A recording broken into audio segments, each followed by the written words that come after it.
I want the truth. You can't handle the truth. Kimmy 65 is live. Oh, 7. What is going on? We're what? A week from CitizenCon, 6 days, I believe. I want to say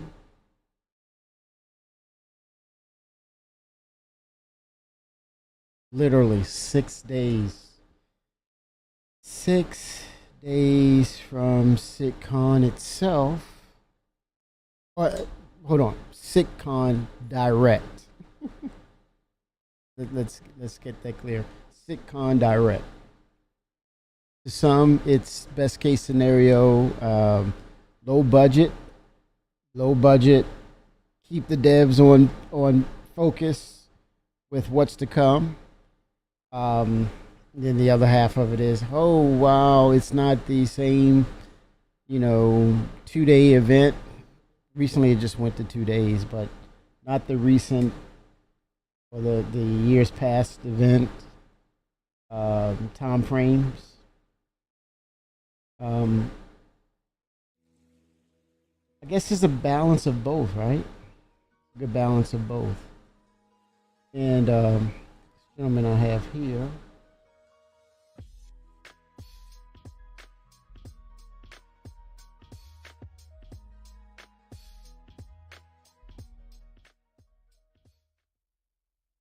Feature we need for make a swamp experience a proper one is water interaction. Potentially some of the things a lot we of could work has see. gone into improving the way our water reacts and renders. So naturally, we wanted to make a biome that highlights those advances. Rumors. There's so many rumors. Potentially, we could be seeing swim this through the water, you may come across obstacles at like CitizenCon, lots of right? debris floating on the surface. They will react to the player character and can be pushed out of the way. When you log into the screen, or when you log in, you actually see the news flash of terraforming. And so, lore in real time.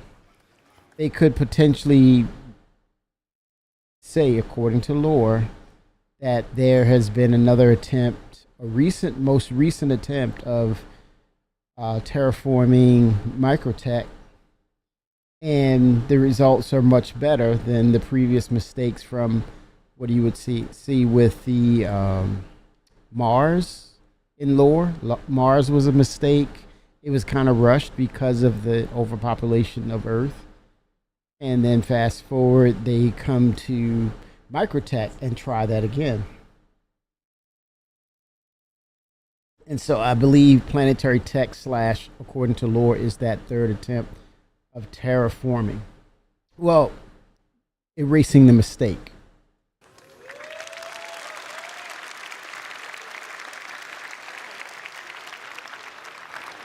But Now, before I get to our think second use case of the day, a quick disclaimer. we Obviously, could all the things you're seeing here today, we're still actively working on. But we this one- could potentially see this right away. So let's stream option density next. Without interruptions to live, we could potentially see this as a Big condition for our next Planetary Tech introduction first. And once it's proven that it's not disruptive, you'll see them further build out potentially all of Stanton, as well as Pyro with Planetary Tech 5 come first or second quarter of next year. But this is their way of populating the updates here. And I think this is game changing in the way that we approach FPS. This will definitely call for night vision, or kind of think of the movie Predator when it was first introduced, the Predator itself. Infrared, thermal detection. Depending, and then this is also how you could also change out the different helmets that could do thermal. One could do sound, or radar hanging.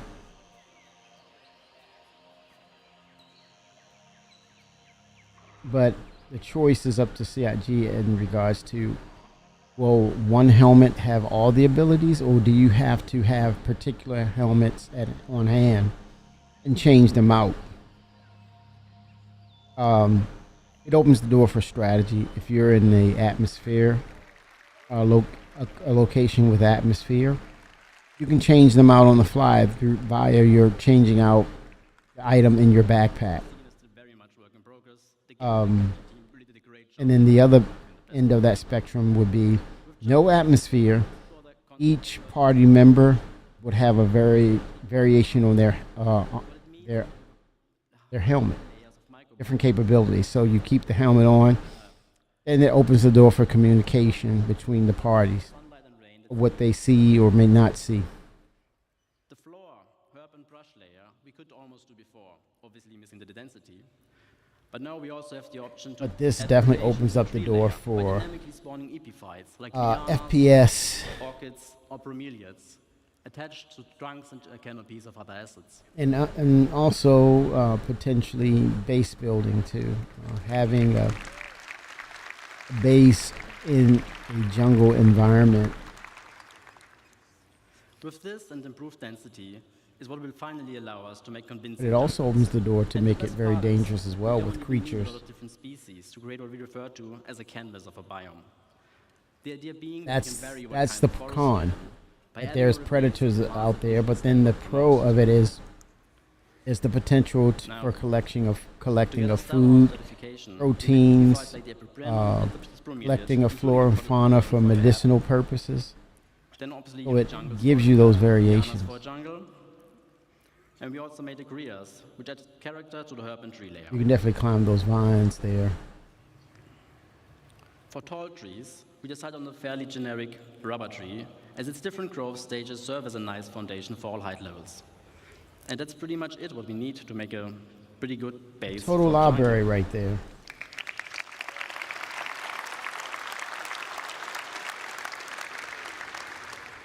Now, for our third and last use case, let's pretend the data indicates regular rainfall and They've been moderate working on this for temperatures. quite a bit. This climate would support a lot of different forests, but we also wanted to use this opportunity to explore extreme scale. This has been well over a And year industry. ago, 11 months ago to be exact. This was 11 months ago. They've been working on it.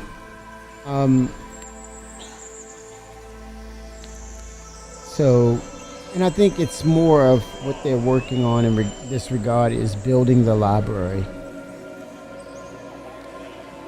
and checking, doing the checks and balances on how optimized it is whilst using the newest engine, which is Planetary Tech 5. Hence why I believe we will see an initial release in tech preview, but given the latest in our processes, this is going to be cool. If we can bring back the hover bikes, it probably will need an update, but I think they will scape this where they will create this environment so that there's not a lot of rocks that you can freely glide through. And so it's just a balance of kind of like what Chris liked about Terrata, just free flying. Now you're flying through a maze of trees and structures. And that opens the door for cat and mouse pursuits. Now, for this one, we first looked at the different redwood biomes on And Earth skill. and tried to analyze what the most defining species of them are. With this understanding, we then But decided this on is- the this is following interesting path to allow for a because fairly universal redwood They forest. they It have will allow us worked the for release close and to a support year variation of across building this continents up. and planets. A fairly common family of species for the ground levels of all redwoods are ferns. All library. In our case, the sword fern. We also made a huckleberry variant to provide some visual density for the shrub layer. To add some Jurassic vibes, we made tree ferns, as they can be found in New Zealand. We may very well get The most a important one, though, obviously sequoias. up-to-date And they ended up being one of our current most development complex sets yet. where they As it are in the turns out, process. they can grow to be fairly Citizen ridiculous in could size. direct. And you figure It keeps going. you all you need is a good 5 to 7 minutes of, hey, this is what it is. This is what it looks like. We're planning to implement it at this time. You may get some communication that will receive it sooner than later in a tech preview channel. Sorely missing is This will be great. And then that 5 to 7 minutes, they're done. The goal here is to unify all forces Just to show from you all what they've been up to. Sorry for the horrible rhyme. All forces from all sources, wind, characters and creatures, ships, explosions, and whatever else, and have the vegetation behave accordingly. Now, as part of our tech improvements, we will be implementing a GPU-based simulation that's fit for our game scale. For now, we've set up the ferns with our existing CPU-based one to better visualize what it will feel like to walk amongst those giants. Also, with the biomes on our planets now being defined by where an individual You just said object wants to appear, CPU-based. we can Now expect that we have unlikely Vulcan, accidents by having it's going to be a species invade different balance. biomes, CPU and GPU making for balances. some unique locations, hopefully. Surely.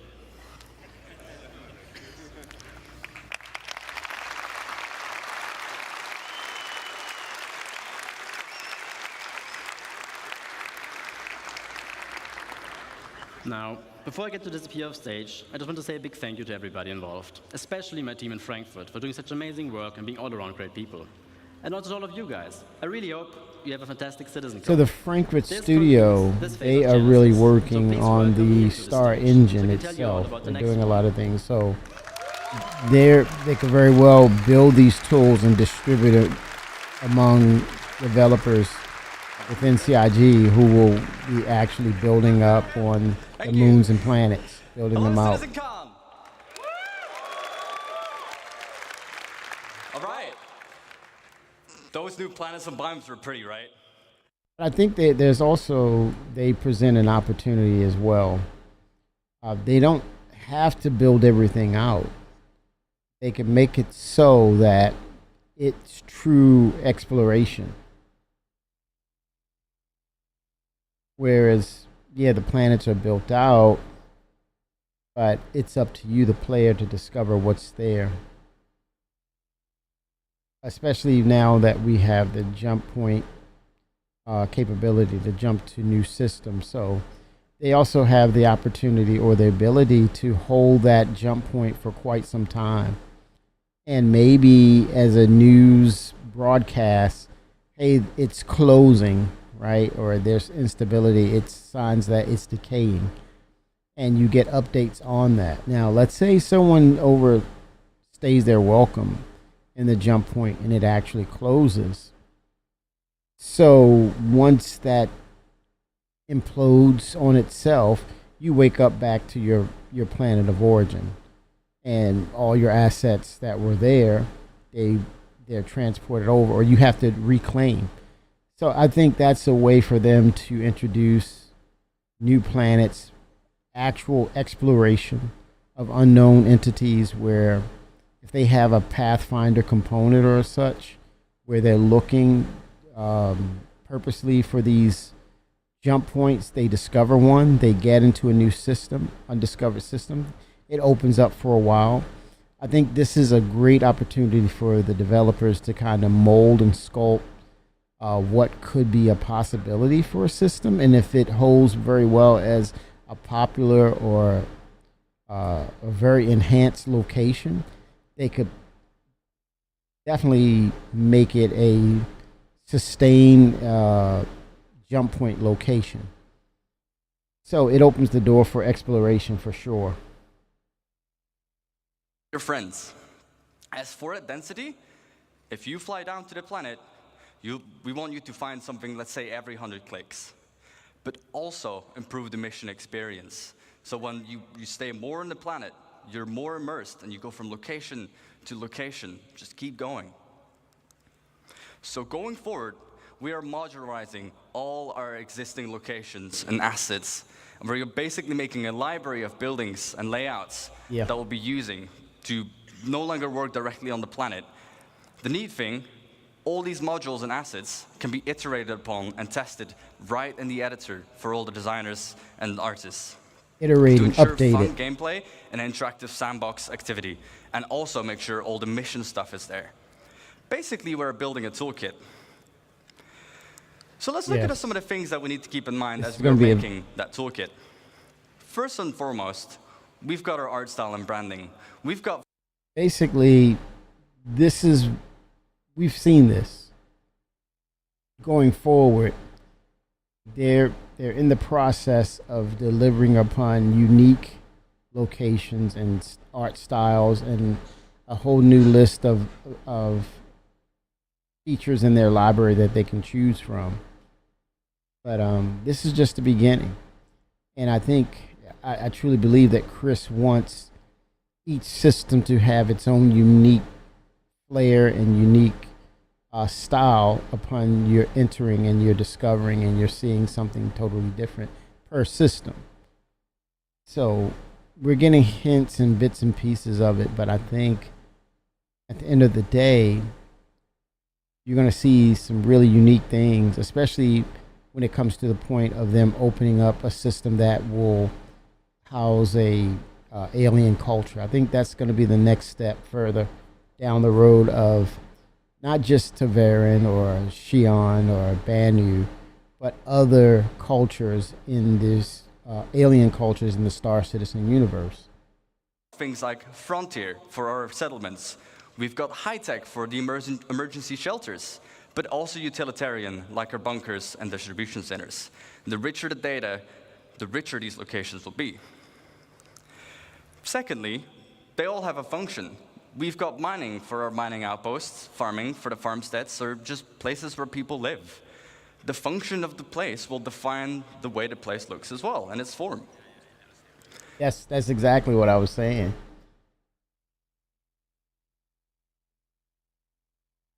Building a toolkit. So let's look at some of the things that we need to keep in mind as we are making that toolkit. First and foremost, we've got our art style and branding. We've got things like Frontier for our settlements. We've got high-tech for the emergency shelters, but also utilitarian, like our bunkers and distribution centers. Okay. The richer the data, the richer these locations will be. Secondly, they all have a function. We've got mining for our mining outposts, farming for the farmsteads, or just places where people live. The function of the place will define the way the place looks as well, and its form. And last but not least, the people as well, the faction and their loadouts. Yes. We've got lawful people like the new Citizens for Prosperity in Pyro, unlawful such as Xenofred, and sometimes not even no one. And the place needs to look a bit, derelict. In different places, you'll find different people. They're going to continue this. So, build now that upon we've this. made our toolkit and we've defined all this new stuff, let's start building thousands of locations. Yes, I said thousands. Procedural. So, to avoid the same issue of working on directly in the planet, I'd like to introduce to you Starchitect. This is going to be huge. Starchitect. Basically, the beginnings of this is building your library. And not just building it and finishing it.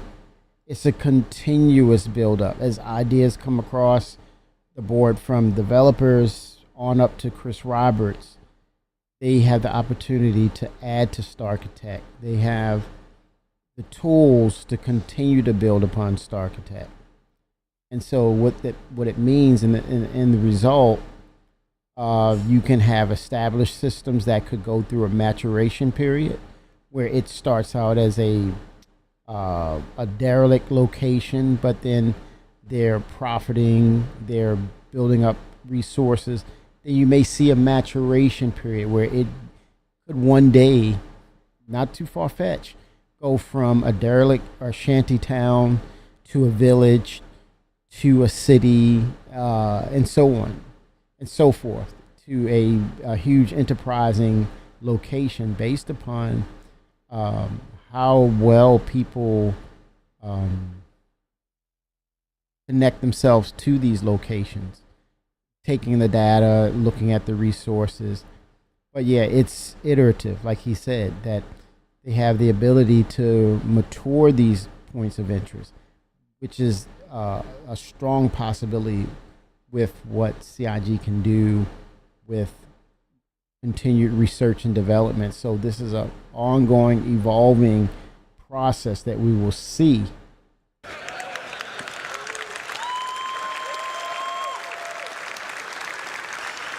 What StarArchitect allows us to do is directly on a planetary scale scatter all these new libraries and modules and assets and no longer work directly on the planet. And it uses the same logical rule set as our emergent biomes. What's up, Rizzy? And it also gives us full control over the data that we set on these locations. So expect locations in places where they make sense. Let's kind of look at all this new Genesis data and all these new libraries and chuck it into StarArchitect and see what it gives us. And what if they're incorporating AI into this? As you can see, we're now able to make full-size locations, and they will look completely different based on where you'd find them. The layouts are controlled by the rules, and it will reflect its place in the verse. We've got farms, mining outposts, but even our older locations, such as the bunkers that you find on Stanton. Progression, regression of locations. I would love to see that.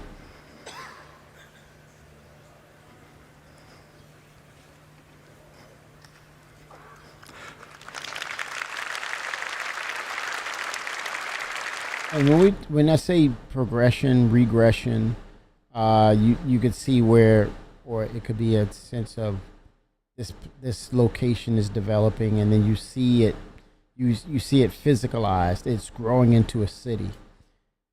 And it would not be out of the ordinary at some point to see and experience the Vandal culture come in and just ransack this location and physically speaking, turn it to glass in a sort of speaking way, destroy it. It brings it back down to a shanty town where you have to build it up, or you know, it's a continued struggling of raids by them that will regress those locations, and you bring in resources, it progresses it again. I think it's like Chris said, his expressions of a living and breathing universe.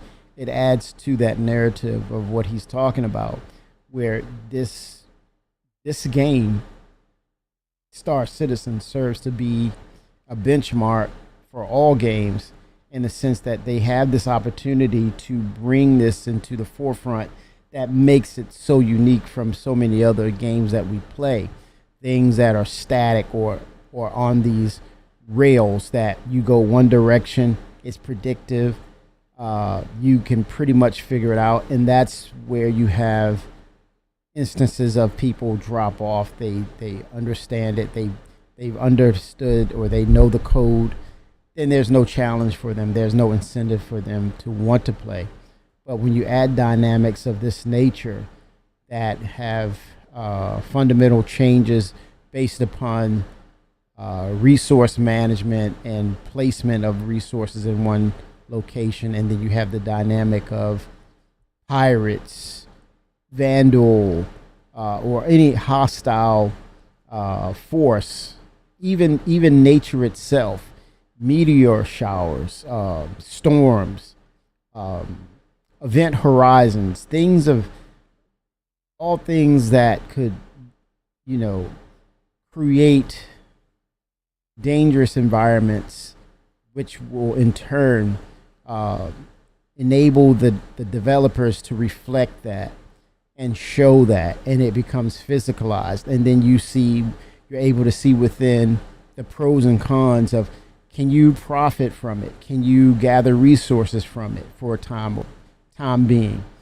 And it makes you look at the game in a different way, that there's a natural balance, there's a natural flow of things that happens in this universe. So it's just to say that it's not just about potential with this game. It's not about what could be. It's it's them having the ownership and the creative license to do these things, to make gameplay on a different level all its own, which will further highlight and make Star Citizen unique and playable onto a different level all of its own. So let's look at an example and kind of use the tool to really, make a location. We can define the rules, as I've mentioned a couple times by now. So for our mining outpost, it wants to be near a resource. We can specify what this resource needs to be. But we can also give it suggestions where sometimes you'd find it here and sometimes you wouldn't. If the location has refineries, it might want to be near water to refine the resources. Then secondly, we can define what buildings should be there. So obviously we need mining buildings, houses for people to live as well, and even power buildings that we can leverage with the resource network. Yes. Starchitect will intelligently figure out where to place these and what needs to be at the location. Next up, farms. Its rules, well, temperature. Not every plant can live in every temperature, but the same with soil type. Only certain plants can be in certain grounds. And then we can query the seed map to determine what plants you would find there. What are the harvestables? Yeah. As for the targets, again, farm buildings, obviously, power buildings, houses, but even animals, such as our beloved quasi-grazers. And last but not least, derelict ships. We've got these all over the place currently. Rules, well, they'd be close to anti-air because I would be shot down. But even in harsh flight conditions, such as mountains or low visibility, you'd probably most commonly find them. Targets, well, crash ship parts, of course. Sometimes you'd find the full remains of a javelin, and the other time you might just find the nose of a starfarer laying around. So, let's talk about coherency. Sure, we can scatter all these locations everywhere on the planet, and you'll find them in places they make sense, but we can do better. You don't just want to find an outpost completely on its own, right? We want to make sure it really feels like people have built their lives here. So, let's talk about some missing bits. We want to tell tighter stories, such as the people's lives, but also logical exploration. If I find one thing, I expect to find something similar or something else nearby. We also need more data control. What defines one mining outpost being different from the other ones, aside from the harvestables? And also give the narrative developments. Make sure, people build near rivers, on mountains, they build near town halls, they build near distribution centers. So to hit that bit of our benchmark, we make sure that locations are near each other and group them together. The effect it gives is a fully developed landscape with vistas and points of interest all over. And we group them together in what we like to call a cluster, like this one, that has 13 locations. Let's talk about clusters. Clustering means generating locations near other locations. So, for example, if you find a distribution center, just like in the verse currently, I would find forward operating bases next to them. But if you go even further out, you'd find mining outposts to funnel those resources to the FOBs. Go out even further, you'd find caves around them, because that's where they might find some of the gems. And then we can even specify the data on a cluster level. All of the factions that live at this whole cluster, any mining outpost, that would be the same people, but also what commodities they sell, to find on what resource you'd find. This is interesting right here in itself, where we talk about planets, we talk about moons, and I would say CIG has an opportunity to create areas on planets and moons where once we get crafting, once we get base building, once we get industrial facilities, I call them industrial facilities, but habitats that will feed into the economy itself, that will also promote and enhance what crafting will become. And so in turn, when you start to allow player volumes, once they ramp up with organizations and things of that nature, and having the tools to actually seed in these different centers or industrial modules or industrial modules that feeds into the economy, I could see definitely organizations planting their bases and setting up these facilities, which will then become a industrial or a part of the industrial machine that will feed back into the economy of Stanton or the pirate or the syndicate, right?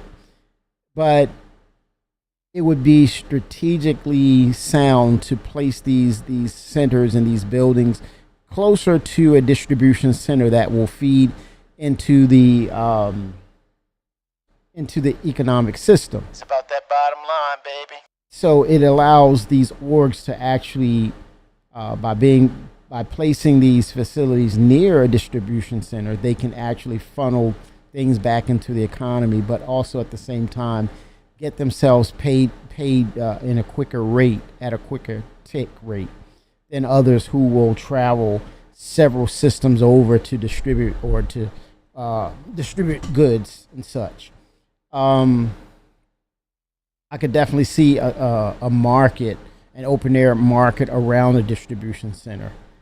Until we get the Banu Merchantman, it's kind of a means and a way for organizations to get themselves paid by setting up shop near these distribution centers.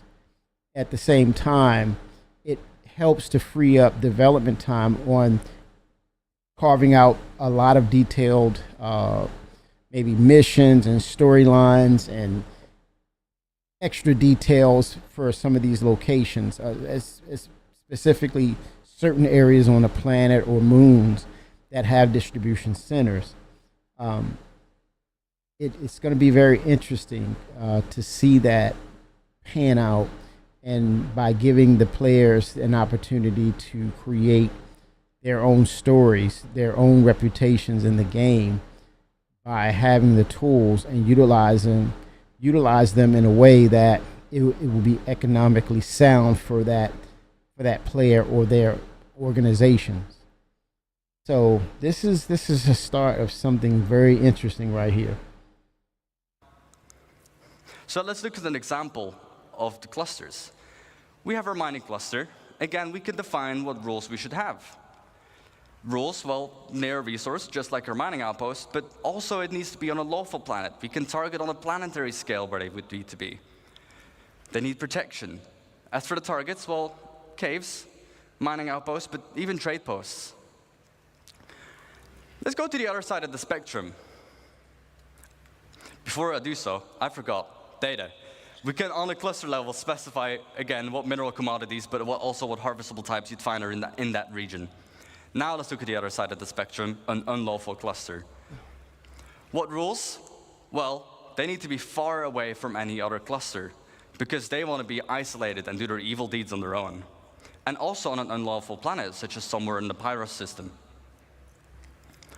For the targets, outlaw outposts, crash ships, because they would shoot them down, and also... Now going forward, he's referring to Pyro system because it's the only system, but Nyx is sort of like a quasi unlawful location. Yeah, the residents there, they kind of say, hey, as long as you're not breaking the law in front of my eyes or in front of my face, it's fine. But you're going to have more than just Pyro in regards to what is unlawful. What's considered outside the realm or the radius or the arm of the reach of the United Earth Empire, it's fair game. So it's dependent on the number of players who will populate certain locations. Then that it's in itself becomes unlawful with no governing bodies. But I think there's something to say. There's something to be, there's conversation for that as well. I would love at some point to have the overlords be introduced into the game to kind of give a check and balance to clusters like this, where 07 Shimposta, that there's no governing law. It's open Wild Wild West. So I'm hopeful, and it makes great sense that you bring in rivalries to these unlawful organizations, because that's a balance. That's a check and balance. But overall, I'm anxiously awaiting to see what they do with the overlords, because they're part of the lore. They're actually vigilantes not criminals, but if you're working outside the law, you're almost wink wink considered a criminal because you're operating without commission from the law. But their narrative is we also are hunting down pirates. We're hunting down criminal organizations. And the next part of that I hope to see is not that it's just a NPC organization, but a sort of hybrid system where actual players are part of the overlords as well as NPCs at some point, to see NPC overlords, organization of let's say a squadron of NPCs as well as actual players being part of the overlord organization coming in, and it's a check and balance to attack these syndicate or unlawful organizations that are outside the jurisdiction of the United Earth Empire. It makes for a cool dynamic. Ruins from just places that just completely overrun. The data on this one, you'd find specific loadouts, and they'll be using weapons that you wouldn't find any in other legal system. And these weapons will be sold at the shops in these regions. So, now that we have a cluster, let's go even bigger. Just like our locations, we can put clusters near other clusters. We definitely need dynamic for this. Ranging between 10 to 15 locations each. And we group this into what we call a sector. Like this one, that has about 120 locations. However, on a planetary scale, we can define how many sectors we should have, with each their own data and persona. And every single one of these locations is now ready for the mission system to hook up and give you gameplay, and for you to find a bunch of places on your own. Find them. Nice. And Or just on create this your side of the own. planet, Hopefully. can you guess the number? We've got about 3,042 locations.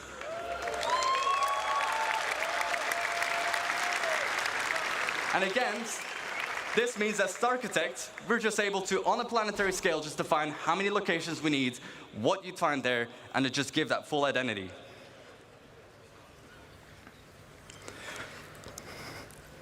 Thank you for listening. And I won't just see you in the verse, but I'll see you in a denser verse. Dynamic. More player population. However, this was only the first phase of civilization. Let me introduce you to the stage, the person who will introduce life at these locations, Francesco Racucci. Gentleman mentioned, a denser verse. All that means is we are awaiting the arrival of dynamic server meshing. Now, I think I have this theory or this inclination to say, well, it's obvious. Obviously, they're working on dynamic server meshing. It's obvious. It's out there. Benoit mentioned it, but I think it's being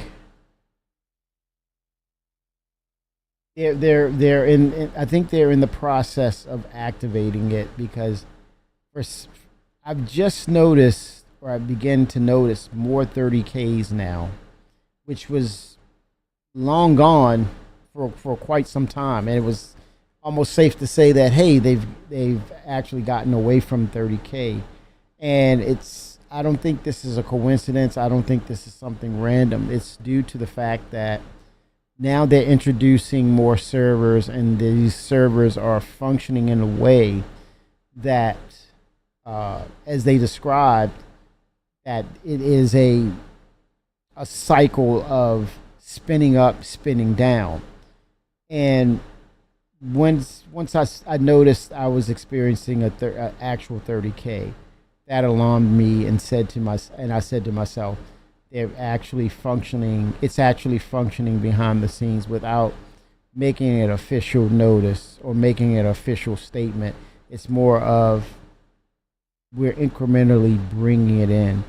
And it to me it says we may see dynamic server meshing a lot sooner than later. And I think they're confident to the extent that they're not worried about putting it in a test tube or isolating it into tech preview channel. They're actually setting up to bring it into game by probably you may see it by the end of the year. But I am seeing the 30Ks mesh potatoes and gravy. Actually, Coffee says he actually had a 30K the other day. First one probably a year. That is true. That is true, Coffee. And I can only, in my gut, I'm feeling that this is actually dynamic server meshing behind the scenes. Not a damn dirty K. Yes, it's back for the moment due to what they're doing with the restructuring of their server backend system. It's changing, and I think it's not a thing of, well, I don't think you can incrementally add it in. It's an all or nothing approach. And I think what's the culprit behind the 30K is, as Benoit stated, each department, now that they are defined in each particular department, they have to work on their code. And so I think that was their alarm system went off with that 30K. Hey, this is pointing to this department. Hey, your code is this. You are now licensed and commissioned to go after it, chase it down and debug it, get rid of it, do whatever you have to do. If you need assistance, communicate that.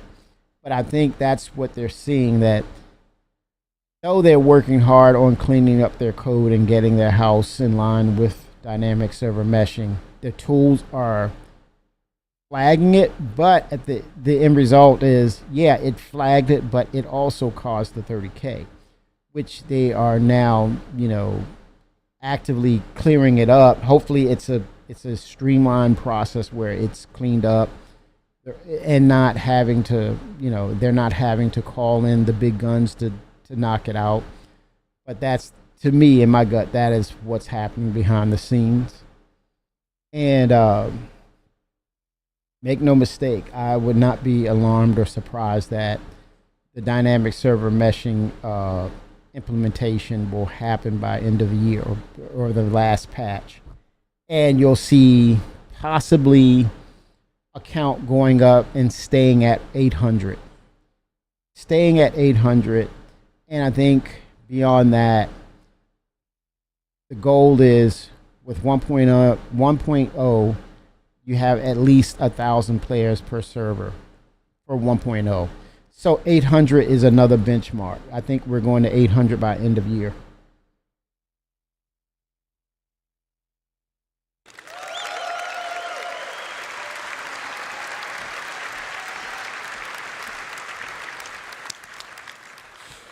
So, hi everybody. Benvenuti a CitizenCon. So, where are we today? So, my name is Francesco Cucci, and I'm the director in CIG. Welcome to the next step of Phase 3. We will look into how life adapts to the laws of nature and how all the NPCs can interact pretty much with these incredibly vast and dense worlds that we just saw. So up to this point, we have seen how we are building the worlds. We start from the physical data set, and this is to make sure that what you see is not just beautiful and realistic, but also physically accurate. So the distribution of the elements that we have seen and the location and the POIs are influenced by geology, mission, narrative, and the lore. Those locations cannot be lifeless. We want the planets to basically leverage the space that emerge with life. So from an AI perspective, I will categorize the elements of those worlds into 4 macro groups. Emergent environment, that is everything we have just seen being built out of the physical data set. Users-made locations. So this includes everything that our designers or you players will create in the world. So something that is mankind-made and not predefined in the environment. it says for us to create. That means we have the tools in our hands. We have crafting. That's the difference right there. We have crafting at that point. Interior of those locations. Now, this is very connected to the previous point. The difference is that they represent usually a confined space where there is much more tight interaction. And for NPCs, is a lot about interaction with objects that we are usually used to in our everyday lives. I think this is very important, what he's mentioning about interior locations. And I think Nyx is the exception. Castra will be the exception, due to its footprint and its smaller size. But going forward, I think the whole entire narrative have changed, and they've learned a lot from Stanton. Thank you, Stanton. But now you got to understand the approach now for these systems and the creation of these systems in the proper way. It's kind of like the analogy of what when they talk about the gold standard for ships. But this kind of holds a little tighter than, okay, it's a gold standard, but yeah, we need to put the internal components. It's gold standard, but oh, now we need to add the flight model. It's gold standard. Oh, but we need to add true engineering to the narrative of what now will become the new way of creating these systems. Like Stanton, you have Area 18, you have Orson, you have Lorville. And that one dynamic, or that one common denominator, is it's a landing zone. Period. That's it. Going forward with possibly the next system, right after Castra, I think, what's next? Stanton, we have Pyro, Nyx, Castra, and then Terra, number 5. The narrative totally changes, and you know where I'm leading this to. It's what's stated. They're going to now build up Terra, but they're also going to incorporate the interior locations as well, so that when they release, by the time that they're ready to release Terra, you have a fully functional location that you interact with in regards to the ships that land there. You go into facilities, you go into your own space. You have interiors within those city structures. And I think that's, well, going forward, that will be their intent on. We don't want to create a Lorville or create an Area 18 and then come back 3 years later and say, hey, but we're about to create the interiors now. I think the Stanton system itself has been a good benchmark and a template for what they need to do to bring everything up to a higher standard in regards to building things out. And the fact that they have this library, they have a metric on these assets of what's being created and adding them in procedurally, right? But then you have the artists that can come in and update the library itself. So expect that. And then the day and night cycle. So in essence, the passage of time. That so far didn't have really a lot of impact on the gameplay.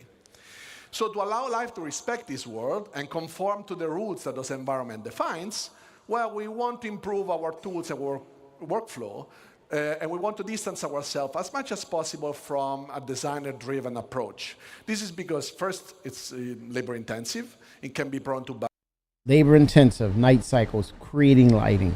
Now, hello, Vulcan, global illumination. Now that's the distancing of that intensive labor-intensive process of setting up lights and balancing lights, which will in turn not be balanced because an artist's eye and what they focus on, it will not balance out when you talk about the scale of this game. So global illumination will be a godsend to CIG because it frees up the developers to work from that labor-intensive task to other things that are more important for us as players.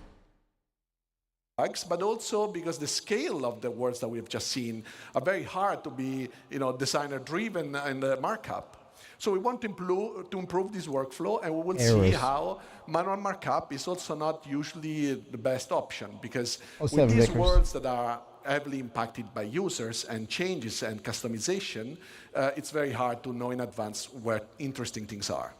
So today I want to show you a couple of examples of what the IT team has been focusing on to make these systems supported and scale correctly to support these vastly dense dynamic worlds. So we'll look at perception in light and dark environments and dynamic cover generation. So attacking an outpost now must have a level of depth that goes beyond what we had. So layouts of the environment can change, vehicles may or may not be present, and PC can be anywhere. And if it's a bright day, well, we will be more visible, but our enemies will also be more visible. And if you choose to attack at nighttime, well, we'll attack in shadows. During darkness, it's going to be a bit harder to see our enemies, but we will also be harder to be spotted. And it will give us more opportunities to be stealthy and sneaky. How do we do that? So as you see, there is also a lot of different light conditions in this outpost.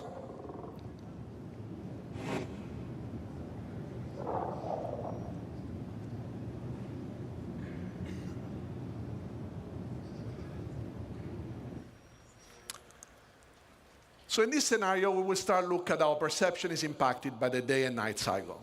On the planetary surface, as we've seen in the outpost, natural and artificial lights are the two elements that will impact vision. And knowing that, you can use this to leverage your gameplay style to exploit basically all the environment. So what is perception? On the NPC level is the combination of data that we collect out of the senses. And vision is one of the senses and just tries to, in a way, simulates the human side ability. So designers can already tweak the perception in different ways. And one way is defining how quickly NPCs can understand what they are seeing. And the light condition have a direct impact, how quickly an NPC will fully understand, for example, if there is an hostile in front of them. And obviously, there is condition of light that designers can control, and some others, like the day-night cycle, that they can't. So in this video, we'll see two main elements: the graph on the top left and the two colorful cones. The graph on the left basically represents the current light level the NPC is in, and the current multiplier this light level generates to speed up or slow down the NPC perception and understanding. The two cones instead represents the primary and secondary FOV. The red color means that if you stand in that location, it will result in NPC reacting the slowest to you, and the green color instead represents the quickest response. So during the night, NPC will have a hard time to understand and foresee and see things. But if they have flashlights on their helmets, they can turn it on, and this will impact their primary FOV, making still the peripheral vision a bit more uncertain. And as you see here, first of all, the NPC is patrolling with his domesticated friendly Copion. This is because he wants to exploit the night vision capabilities of the animal, and it's kind of our tier 0 pets. So we will now look at the cover system. That is the next dynamic things that I want to show you. So when we introduced planetary navigation mesh the first time, our goal was really to create a systems that would support and process the environment in a very dynamic way. Our planets are just way too big to statically export them and process them, first of all. And then their regions only exist when somebody's there and the NPCs are there. So essentially, environment has its purpose only when life exists. Also, let's keep in mind that even if we could export dynamically and statically those planets, so processing dynamically all a static version of the planet, this would be, first of all, wasteful and on the memory side and time-consuming. And also because we have a lot of runtime modification of the terrain, this would require us to still reparse it at runtime, and pretty much that will be almost all the time. So to generate the cover data, we want to leverage the navigation mesh system. And what we do is, as you see here, the blue polygons are basically where NPCs can walk, and the green ones are what we call cover surfaces, that are our simple representation of the environment, what NPC uses to understand if they can hide behind something and if they can shoot from some positions. So up to now, we have had an approach where designer would be a designer-driven approach. Designer can define in the locations where cover was interesting. They could mark it up, either the location itself or prefabs. And then with a special entity that would just sample dynamically the environment, but would still be designer-driven. This is obviously a good approach it's also a standard approach in gaming industry. But what about all those organic and inorganic elements that get scattered with a new system? Like if designers want to iterate on these ones, for example, and they want to change the physical data sets, those scattering tools will just change completely the layout. And what we want is that designers can do this change without being afraid of doing it because the gameplay was, predefined and controlled. And now they can just make something beautiful, but also fun. I think here, I'm thinking of this, with the dynamic server meshing tech, it's also a way not just to increase player counts, higher player counts, but also with what comes along with servers are memory management tools or resource management. What I'm thinking in regards to server meshing, it's more of a way that they can efficiently use their servers, but also be more efficient with the memory and managing of that memory along these servers as well. And I think once we see the working model in live of dynamic server meshing, I think along with that will come better support for the NPCs due to the fact that if your memory is being managed and being the most efficient, that in turn gives you more of a memory pool, more resources to allocate over to NPCs itself.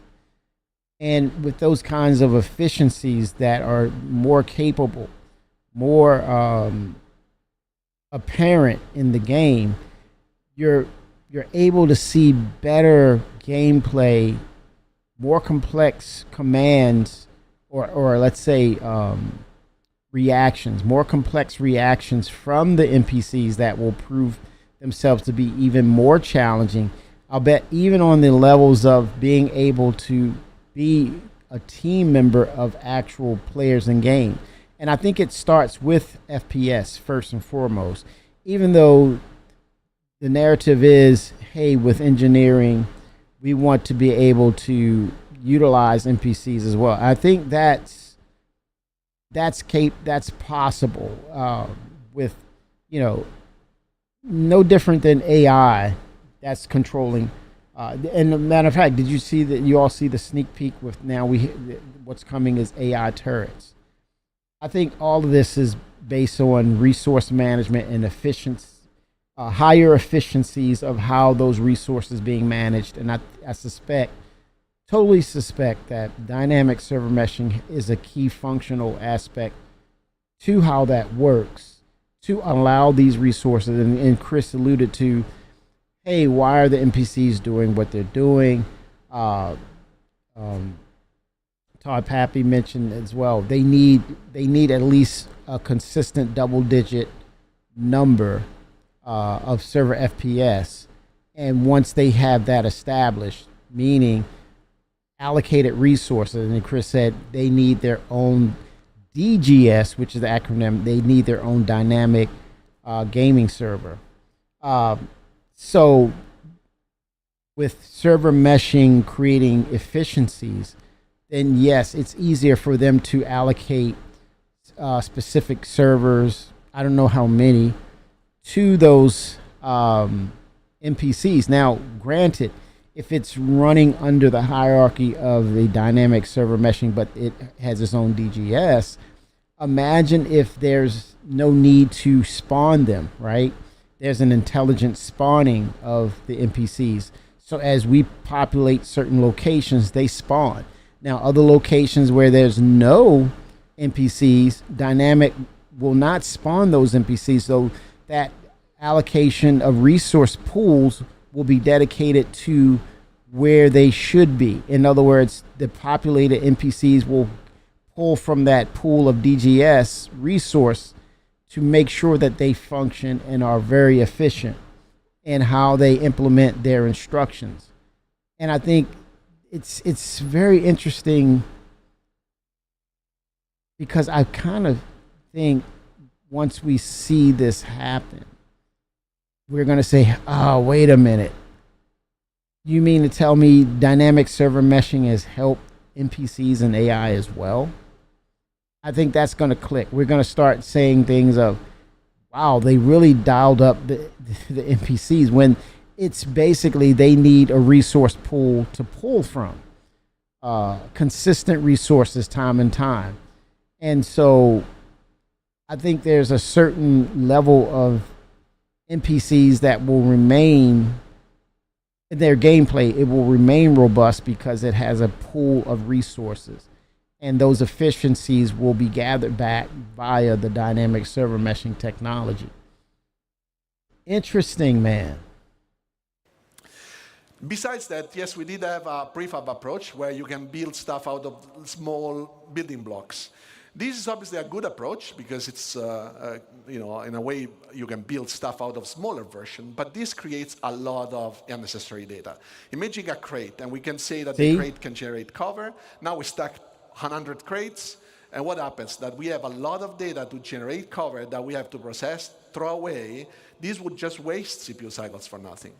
This is why, until now, you also couldn't find an NPC in a forest like this one and see them hiding behind a tree or a rock.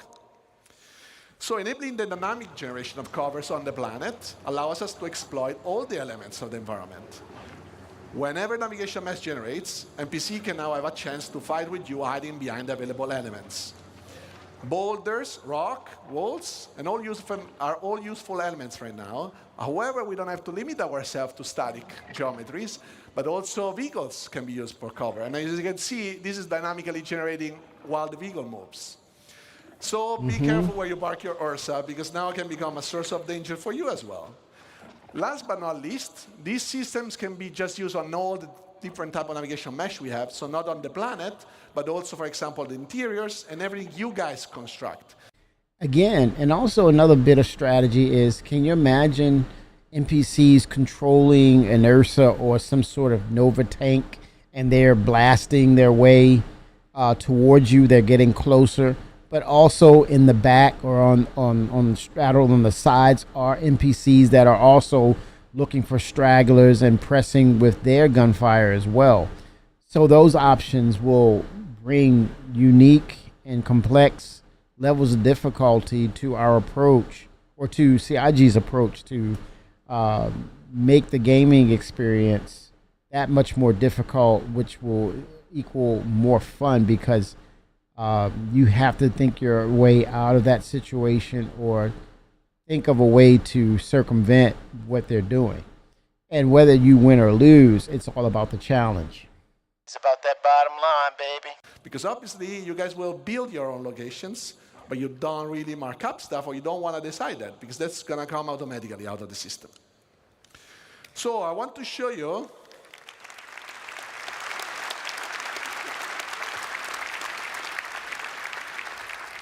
So what I want to show you now is just like a little bit of insight of what goes behind the scene when we generate cover and navigation mesh. These are some of the steps that our system does. So we always start from the environment voxelization.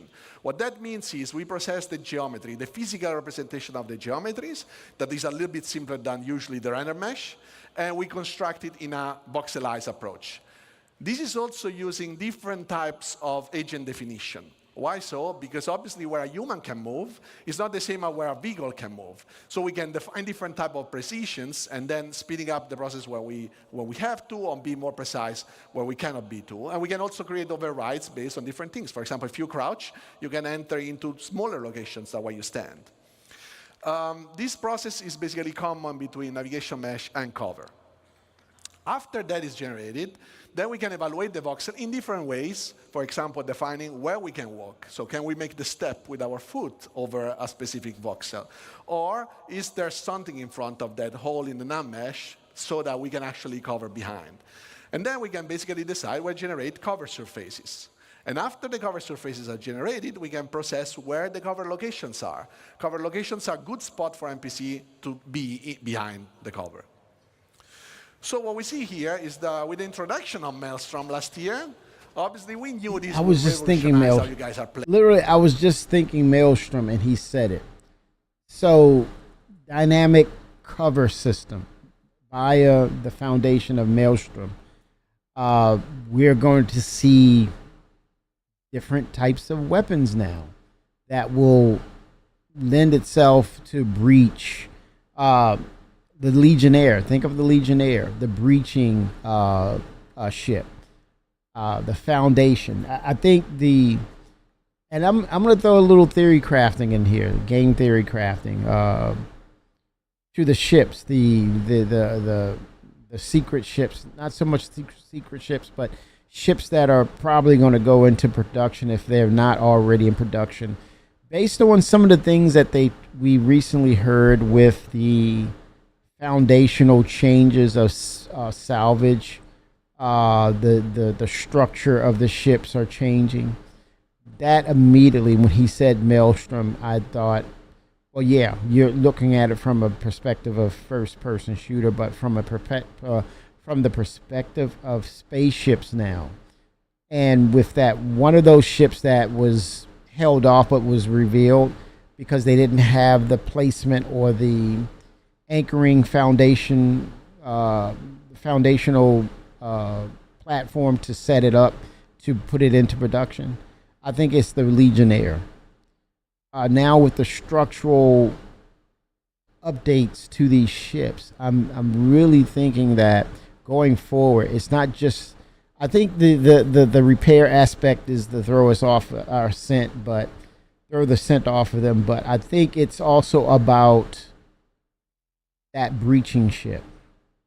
Now that the ships are becoming physicalized surfaces, the hints were with the flight model group. They started implementing, like with the Gladius and some of the other various single-seated ships that will have those controlled surfaces and atmosphere.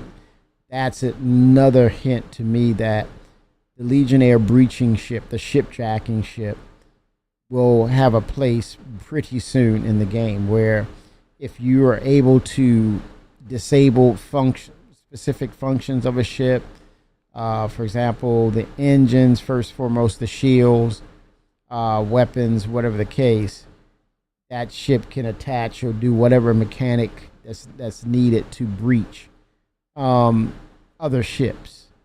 And it's through usage of the Maelstrom system that will allow that. And we did have to find a solution to handle all the destruction you get here. So you were destroying so much stuff in this world that we had to find a solution, right? So this is why we approach the coverage generation navigation mesh as it is, because there is just no way for us to predict anything that you're doing, and we want just Maelstrom to be another trigger for world evaluation. So as you see, this is all dynamically generating. And destroying anything just makes the war be reevaluated. So, as you see here, we can have also lots of rules. So you can see that a bit here. But when things break, first they invalidate, and then when they rest, for example, we can decide when is a good moment to regenerate, so that we also don't waste too much CPU cycles. The color Vulcan again, CPU cycles. But again, going back to the Legionnaire, I can almost see a scenario that there's a procedural thing that you have to take down shields first. Once you've done that part of the mini game with the Legionnaire, whatever group you have, target the shields, take the shields down, disable other functional parts like maybe the weapons engine. And once shields are done, I'm thinking that Legionnaire can attach itself to the ship. And then you're going to probably see a function that's similar to or borrowed from salvage, where you will then use that fracturing tool, right? How we fracture in the Vulture and other the Reclaimer. that section, maybe it's a cutout or highlighted area of that ship, and then it proceeds with the fracturing technology, and then that section of the ship is fractured. You might see a small controlled blowback or explosion or fracturing or some sort of physics and force. If you're near that that breaching area for the ship, it'll knock you on your tush, right? Tuckers. It'll knock you back. I've seen the knockbacks before, right? It's the same. You could use the same physics when you jump into quantum and you fall back on your back, you know, fall off your feet and on your back type of deal. And then comes the troopers, the dropship guys out of the Legionnaire, and then you have a gunfight happening. I could see that really soon, knowing that Maelstrom is far-reaching than we think. I think it will introduce the Legionnaire. That you see is mostly cover quality. So you see the light green is high cover, the dark green is low cover, and then we have the red that we introduced some time ago that is basically not really good cover, but if there is nothing better, well, it's better to be behind something than being, you know, in open space. It's almost like turn-based gameplay. So let's just recap. What we want to do is finding a plan and having a good plan to approach life in this vast universe. What we want is the life to be able to systemically evaluate all the dynamic environments that is generated. We want to improve our workflow, not only to support designers and being faster, but also support all your guys' creations. So we want the life to adapt, and this is all for making the game fun for you, so that everything comes together. So thank you all. This was phase 3. And now, let's welcome Ben Parry, that will introduce you guys to phase 4 of Genesis. Thank you. Hello, CitizenCon. Phase 4 of Genesis. What's going on? Sorry, someone's changed my lines. Welcome to phase 4, light and sound. Now, we've seen already automated systems for automatically placing different biomes, different vegetation, settlements, and people. So now we're going to take the same approach to automatically handling light itself. First of all, why is this important? Well, it's not always obvious, especially when they do their jobs as well as they do. But there's an incredible amount of attention from the lighting artist that goes into all of the locations that we have in the game. Besides just marking up the reflection probe areas, they also manage the visuals really carefully, adding fill lights, approximating bounce lights off ground and up into ceilings and dark corners where there aren't any direct lights pointing, really. And the problem is, not only does this take a lot of time and really constrain the style that they're using, it's simply not possible. If you've got a planet full of forests and, 3,000 and something placed locations, you're going to be exploring places that no artist has ever visited. No, they've not looked at, and they're certainly not going to be able to have tweaked it for you. So we need something that works completely hands-off. And natural outdoor scenes are especially problematic for us. Indoors, you can put a lot of little lights around pointing from different directions, and you can probably justify it. Outdoors, you've got the sun, and you've got the sky. And if you're behind a tree, you've got the sky. And so you need that skylight to vary. Global. Now,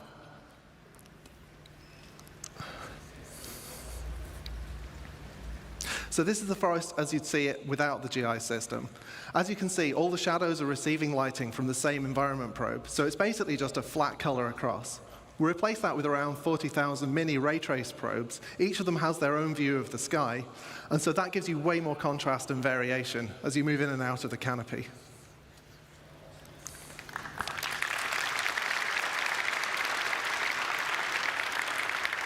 Interesting. Now, there are a couple of other pieces of the puzzle that we've been working on over the last year.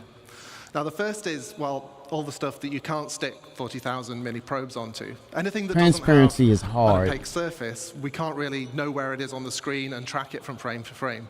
But if we don't do anything, it's going to stick out like a sore thumb. We've got fog, we've got particles, we've got the other little things, I don't know what they are. Turn on some and air. so we need something to do with those.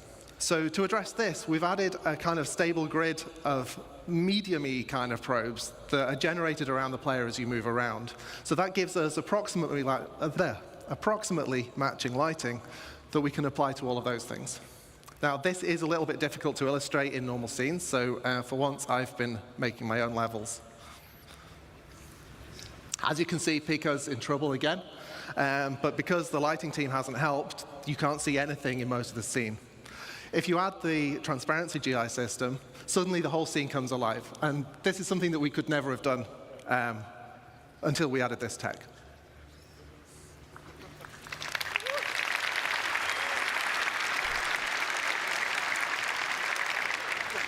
Not to confuse what they're doing with Vulkan, and I think it might confuse some people to say, wait a minute, why is he doing that when we basically will have Vulkan?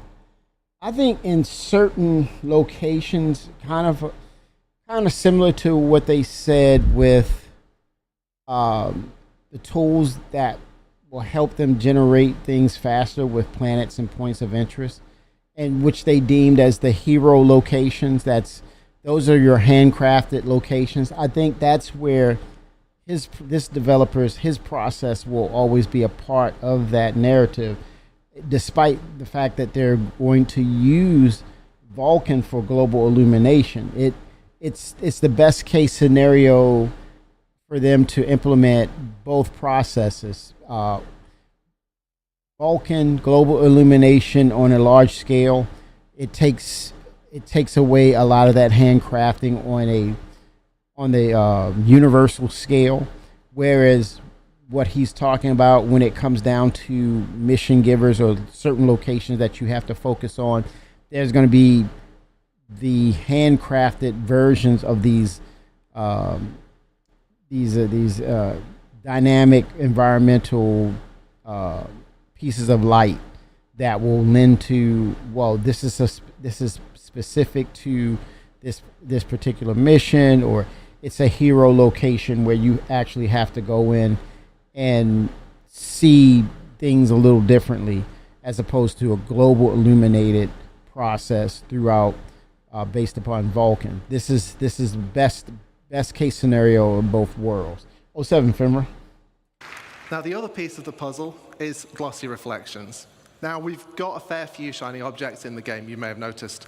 And we've got the same problem that if we fix the lighting on one thing and then the reflections don't match, it's going to look terrible. Also, ray tracing reflections is really cool, and we wanted to do it.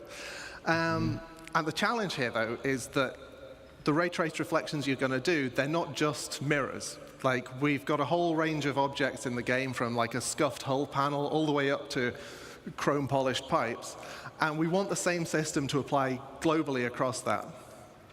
So I'm going to do an uncomfortably short breakdown on what this tech looks like and how that comes together. So here's what we need to beat. Now, obviously it reads as shiny, but there's this kind of fakeness to it. It kind of looks a bit like it's flying. So let's see what the ray tracing looks like. Yeah, it's really noisy and horrible. We need to clean it up. So what we do is we let pixels share their data in space. I'm more efficient. And then also in time to clear up the final image. And then we let the game's normal anti-aliasing just kind of clean up the last stuff and carry us over the finish line. And that's how you make a chrome penguin.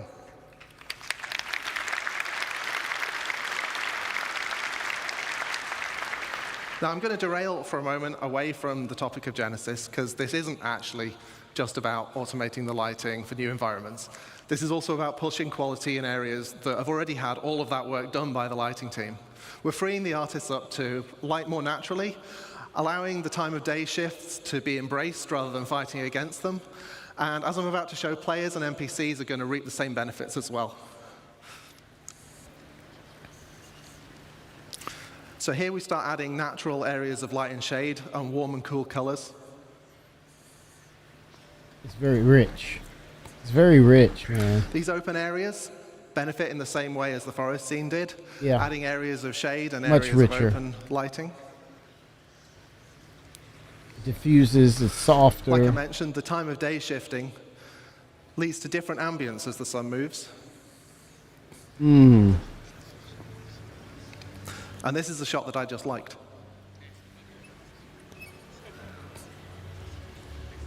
I don't know. Some of you will remember this. This, to me, in my opinion, when we were first introduced to the hangars and we were able to go and walk among, inside the ship's interior. I remember the Constellation, and I remember from that point when they started introducing, they used the acronym PBR. I don't know. Some of you may know or may not know, but that acronym PBR was a technology they used that was called physical-based rendering, where the surfaces were not as it looked to. The comparison is blurring the line with it made the scene more realistic, as opposed to it looked a little cartoonish, like it was hand drawn, and it didn't have a lot of depth. When they switched over to physicalized based rendering, I think it was, to me, it was very, that technology, or that phase of changing the game. It sounds like they're doing it all again on a different level with the new global illumination. And when you see the before and after comparisons, how it gives you more depth of the light, and it feels like it's a little more, it blurs the line a little more to art, or a drawing into more of a 3D environment. That was what that PBR was back in the day when they went over to that process. It's like it's the next step, but a similar update process to make it better visually. Finally, let's see how the new GI system can brighten up your character's day. What? Yeah. And also their day as well. Yeah. Those contrasts are there. The contrast is there. Well, I promised you light and sound, but I don't actually know anything about sound. So here's the man who does, Graham Phillipson. And I believe they have a new personnel there that's charged of sound. Citizen Khan. He's done a lot of I've been at CIGE nearly movies. 10 years, and this is the first time I've done this. Very exciting for me. So, do you want to make some noise? So, sound isn't as fast as light, so it takes me a bit to catch up. Jared wrote that joke for me, so you can blame him. He says it right here, blame him. So now we have a huge amount of visual and interactable content. Locations, biomes, populations, planets, and systems. And now they're all beautifully lit too, thanks Ben. But how do we paint this world with sounds? It's a challenge. It's a challenge of scale. We need to support multiple star systems, and it's a challenge of quality. We want the highest quality possible. We also don't want implementation to hinder creativity, and we want a seamless experience. So we're asking a lot. But with Star Audio, we can rapidly implement audio for entity classes, brushes, or audio sweeteners, all of which can be reused and reflected immediately across the game, including all of those emergent locations we talked about earlier. So again, this is Genesis data driving what happens in-game. And we can do all this without breaking flow. So here's a fairly dry video. It gets more exciting later, I promise, showing you our rapid workflow. So over on the left, I had to think about that, we have the Wise editor. That's where all our sounds live. In the middle, we have Star Audio editor. And on your right, we have an entity that needs some insect sounds on it. So we can very quickly drag from Wise to Star Audio. We can mark up very quickly a bit of logic, and we can re-trigger this entity's spawn sound so that it immediately makes a sound. I assure you there is a group of insects. Thank you. You're too kind.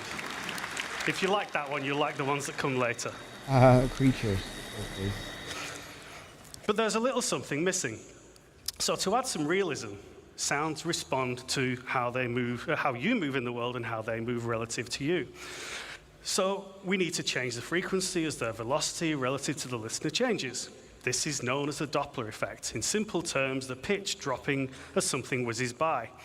Or, in even simpler terms, now, sound designers sound traditionally barrier. needed to implement their own Doppler sounds. But given how fast we can travel through these rich, dense locations and the sheer number of them, we can't afford to be doing that any longer. So we've created a systemic Doppler solution.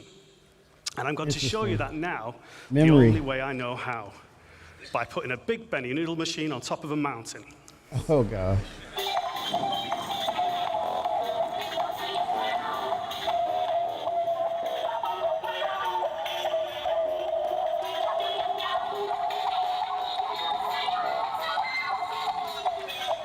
So you can hear the pitch and tempo changing as we move relative to the Benny noodle machine, and this is all fully systemic, no special treatment for this sound.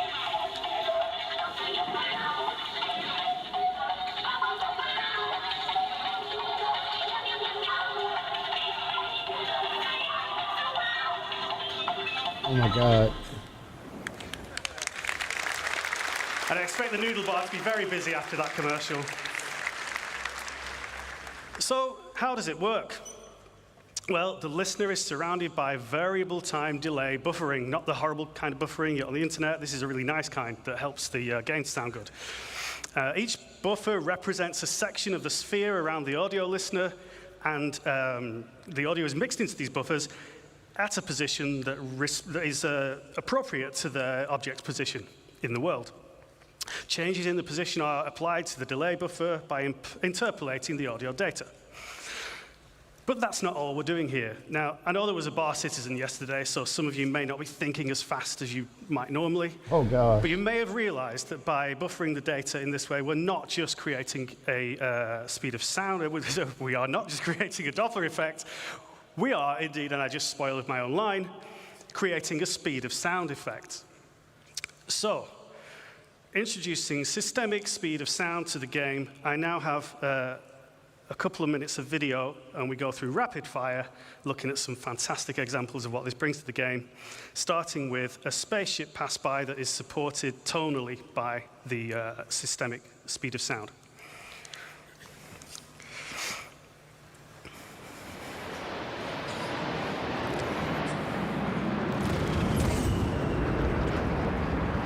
That's cool. Okay, sounds cool. What about weapon fire? So let's bring in a sniper and, unfortunately for the sensitive of heart, a Pico. We're going to hear this first from the perspective of both with no speed of sound effect.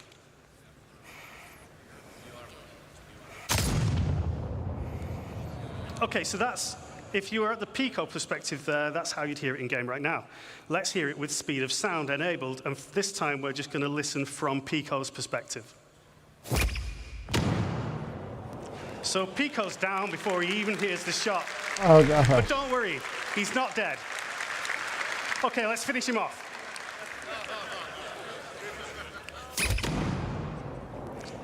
Now he's dead. And as the voice of Pips, power up, I need to get some proper placement in. So there's one more example for you. Now finally, oh, not finally, we have ship weapons, so listen to the fire rate as the ship approaches the camera here, giving you a bit of a sense of threat.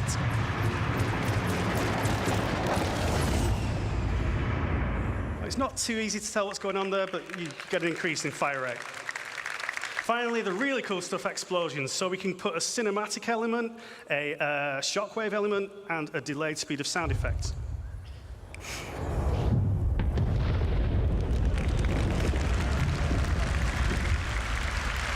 And that's way too cool to do just once, so we're going to do it twice more from further distance.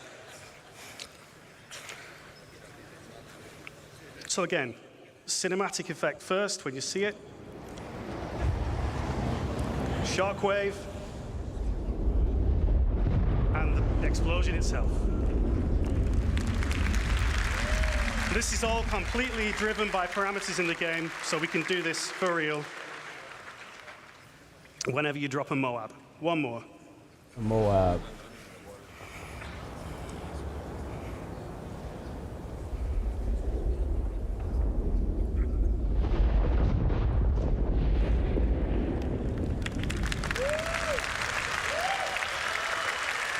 That's pretty cool.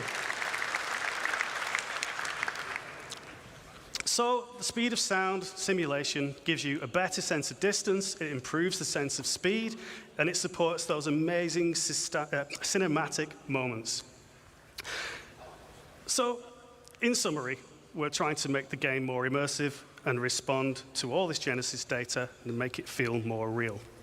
And that's not all we can do. We can make sounds respond differently to changes in atmospheric pressure and resultant changes in temperature. So, for example, the sound will travel faster in extremely hot, high-pressure environments. I think this is going to be unique for them. I think that's coming up pretty soon. Alien locations, in regards to what they had, what they were working on in Squadron 42. At some point, we're gonna. I think they're going to explore. I know they're going to do this. They're going to explore more alien-like sounds of something that we're not familiar with. I think their challenge. I think this is uniform for them. This is standard, but of course they have to stay at a high quality, where it has to come across in a cinematic way. But I think the challenge for them going forward is to do all things that are alien in nature, that we have to kind of resonate to say, what does that feel like? But it's strange at the same time, that it's believable, right? But not too far-fetched. The challenge for them will introduce alien-based sounds. And I think that's the part where we don't see that yet, but that's coming. Really look forward to getting this in game for you and getting you enjoying it at home. Now, that's all from phase 4 of the Genesis cycle, Light and Sound. So I'm going to hand you back to the amazing Ben and Ali to bring us home with the final phase.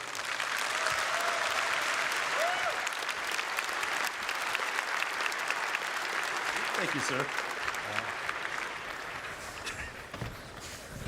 So, as Graham says, this is going to be the final phase of Genesis, and it's called Nature's Wrath. And this is where we're going to bring the very planet itself to life. So, first off, this is just the beginning right here. So clouds have got an atmosphere, have got to be one of my favorite visual features of our game, and they're truly awesome, but they're also completely static. Nothing has changed with them. So what we want to bring with Genesis is the evolution of clouds over time. But this isn't just some simple scrolling animation. We use the same physical data sets that drove the biomes we talked about earlier and Starchitect, and these are also now driving a physical simulation of the clouds so they can form and dissipate in realistic conditions. So this means things like the oceans, the prevailing winds, mountain ranges, and the temperature will all impact the clouds. But to complement these more dynamic clouds, we've also improved our lighting model. So it now correctly accounts for how light scatters multiple times inside a cloud. And this is important, creates much deeper lighting, and it can contrast against the sun's rays, resulting in much more vivid cloudscapes like we see on the left here, something we're all too familiar with in Manchester. Now, it would be awesome to bring this into context and show it on an actual location. Let's take a look at a quick scene to round this up. It's a nice day on the surface, but something's different. The clouds are moving, but they're not just moving, they're forming naturally in changing shape. They dissipate as they glide in the atmosphere based on wind data, stratus and cumulus alike. We need this, man. Now we start seeing the new cloud shading model come into play. We are seeing enhanced occlusion beneath the cover, emphasizing the sunbeams how it interact with the clouds, and seeing the light shafts peer through the layers. Now, as this is closing in, we can start to see the changes in visibility of the area. This is going to be so cool. Is starting. Previously, we authored static cloud shapes, but no longer. We didn't manually place a volume here. Its presence has been informed by Genesis data. Oh, and it's not just a cloud volume. It's a weather front. Oh yeah, this is going to be the next level. We're starting to see the wind picking up. Terrain and rocks are getting wet. Vegetation, grass, and the overall environment responding to the weather. The system is changing the world around us. Okay, keep in mind, rain was the first iteration of literally bringing the storm. The next phase of that will definitely be what we're seeing right here. Rain is already there, it's established, but I think we're seeing it in a small, controlled environment in which they can actually fix and optimize before it's kind of what we talked about. You remember we call him the river guy, and there was a lot of pushback of this is all the rivers you have, and this is all you work. By the time you get these rivers in, it's gonna take you 10 years. Yeah, we heard all these kind of different takes on the progression forward with rivers, and fast forward. Now we have hundreds of rivers in the game because they only did a small sample size and made sure that everything was working according to a standard. It was very efficient in how it was processed. So again, what you're seeing is a similar thing with rain, and what you're seeing with the storm front, that's going to be introduced later. But I'm wondering, and I'm curious to think, is it dependent on, or is it a part of Planetary Tech 5 in its whole substructure? Is that a part of Planetary Tech 5? That's the question. We know it's coming, but that's the question. We can see puddles being formed dynamically in the dirt, properly responding to light, reflections, and rain droplets. Global illumination. It's getting really ominous and loud in here. I can feel the danger. I think we should let this play out in the game. Okay, in-game engine. Benoit, he's ahead of it, man. He's a tech. Yep. You see the wind.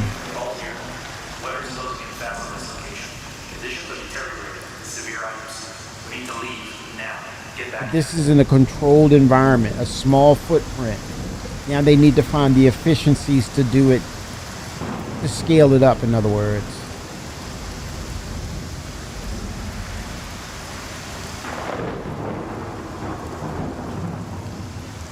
Again, dynamic server meshing, resource management, culling of resources that are not being utilized due to player population near zero. We'll need to switch to IFR. See you on the other side. You better have some boots on. Star boots. Star duckies. Douche. Yes. Oh, damn. Here we go. Lightning storms. Well, that's the coil, right? That's the essence of what the coil is.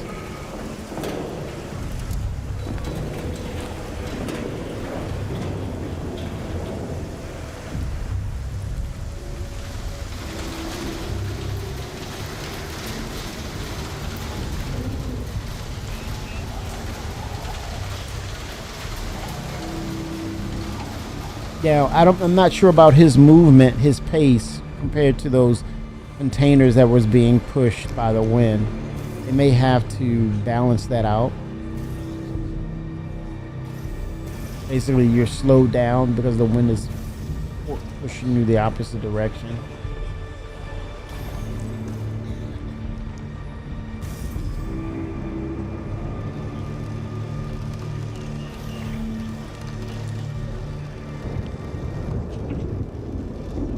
This is the make or break whether you gotta make this your home base or not. These particular locations.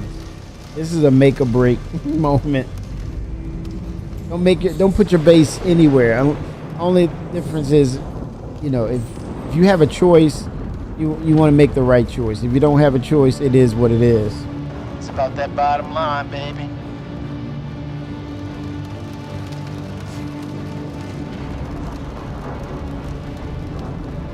This is about choice or the lack of, where you decide you want your base.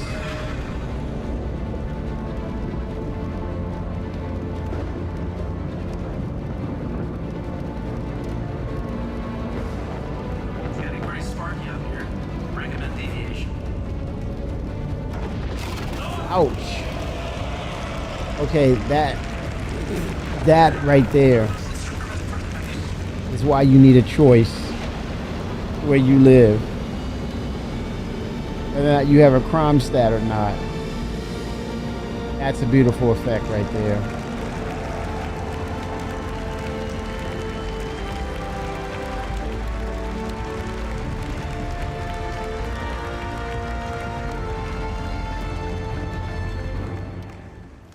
Wow! Wow! Man, that's what we call the Falco maneuver, to get out of there. Ali, please break this down for us. What did we just see? Yeah, so that was a combination of lots of tech we just saw that all combined together to make a really great cohesive experience. So we started with the cloud simulation, which wasn't really a cloud simulation, it's a weather simulation. The rain will appear not at random, but it's based on physically plausible conditions, so you have real weather fronts evolving across your planet all the time. We have a host of visual effects, like the rain, and then you have the atmospheric scattering that you get under the columns of rain. We had the puddles and the splashes and all of this type of visual effects. We saw the wind developing over time. There it is. And that introduced turbulence to the flight model, making flight very challenging. And then, of course, we saw the lightning, which plays havoc with your instrumentation, but direct strikes will damage your ship, and of course, some storms will be dangerous enough to be fatal, as Ben's unlucky Aurora just found out. Oh, wow. And these storms will sometimes be short-lived and localized, but others will be larger and potentially permanent on some planets. And this is going to restrict access via flight. I mean, players will be forced to resort to ground vehicles or even foot. And this is all going to be dynamic, meaning that you might find yourself trapped in some really unexpected situations. With that said, and they alluded to that was a fatality for the ship. Thus, based on systems that's not there yet, it's a fatality for the pilot themselves. At some point, I would love for them to figure out or discuss or announce, or that they're working on, or next year, whatever the case, that they have a system where you can, jump out of a ship in the atmosphere and survive, have a means to surviving. Don't know what that could be. Hopefully there's a variety of solutions that the player can choose. Maybe it's one of those jet packs that it has a duration of how, it has a time duration or how long you use it, and then it replenishes again, right? So you kind of have to slow your descent. You play that mini game of you slow your descent prior to touching ground, or you have maybe a squirrel suit, or maybe you have some sort of which it was on a billboard sign, a little triangular like parachute. But again, choices and varieties that will allow you to properly eject, especially from something like this, that you're not at the mercy of volatile weather and you're in a ship. It's a death sentence for you. It shouldn't be a death sentence for you. You may have to claim the ship, but once we start looking at aspects of Death of the Spaceman, that's an automatic out that will pull into how many times you're able to get back into the game, or your life existence will be snuffed out, because that you could be like a cat of 9 lives. You could be on life number 9, and then something like that happens. You're done. You have to rewrite everything, and it's basically what Chris said, next of kin. You have to enact that based on Death of the Spaceman. So we need the tools, we need the technology that will tell us, hey, we can, if we have strategized properly, we will not be a victim of external volatile things that will, take us out. So we really can't wait to use all these mechanics to open up many new gameplay opportunities for All in the Verse soon.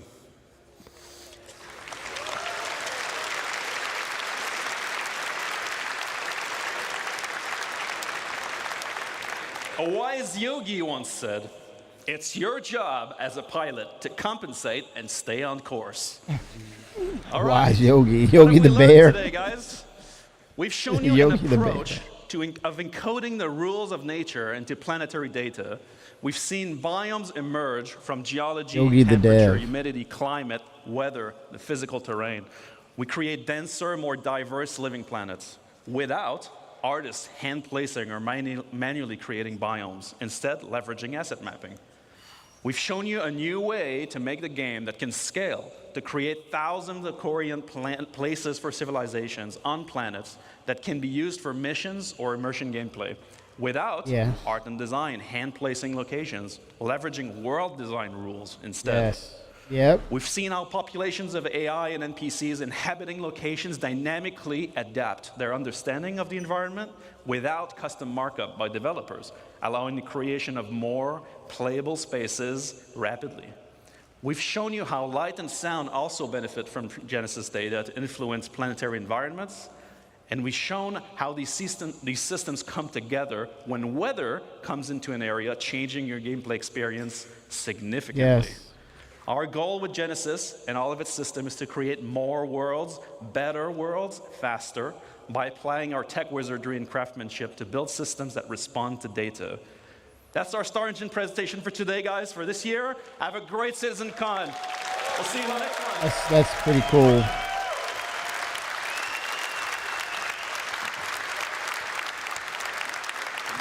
That's pretty cool. We may very well see. Did you all get your goodies pack for CitizenCon Direct?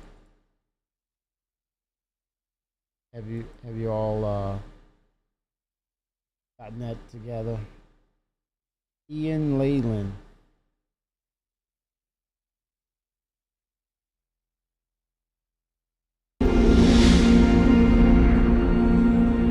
And this is another rumored location.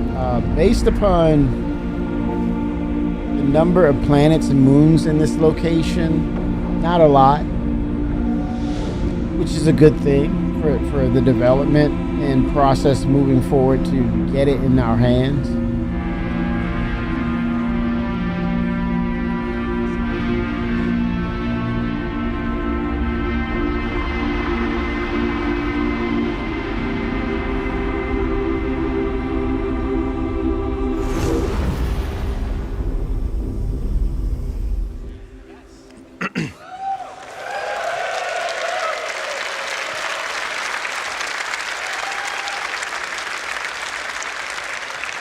Awesome. Ian Leyland. So this is Nyx system.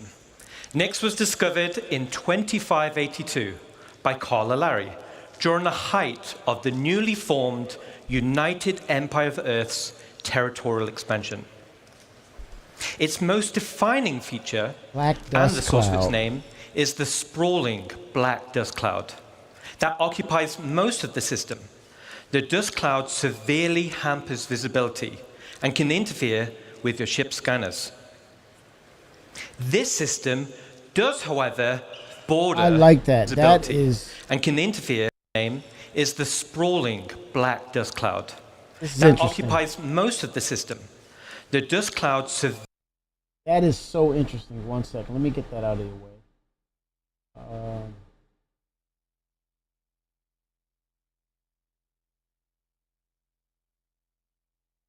That is very, very interesting. The black dust cloud that occupies most of the system severely hampers visibility and can interfere with your ship's scanners. Scanning. That is another. Okay, that in itself, scanners. There's a pro and con to both sides of that. For industrial players who do not want to be seen, they can kind of sneak in, deliver their goods and sneak in. But on the flip side of that, potential pirates, the same could go for them. We don't realize that they're there. We're not picking them up on radar. And lo and behold, they pop out and they're on you. And let's take it a little further. NPCs, that could be pirates. That could be vandal raids, basically coming down and cascading and looking to take us out and take our cargo. The one thing I would say to CIG is you can do it one way or you can do this another. There could be instances of pirates jumping in. Let's say NPC pirates or actual pirates jumping in. And to that point, what is the narrative? And then let's bring it up a notch. What about, or what if you have vandal raids that come in and all these activities are happening in real time all at once, meaning the vandal raid, they pop in and they witness that there's pirates trying to pilfer or attack people who are running cargo or any other ship that's not pirate. The pirates are coming in and attacking. So what is the intelligent response? What should that be by the vandal raid?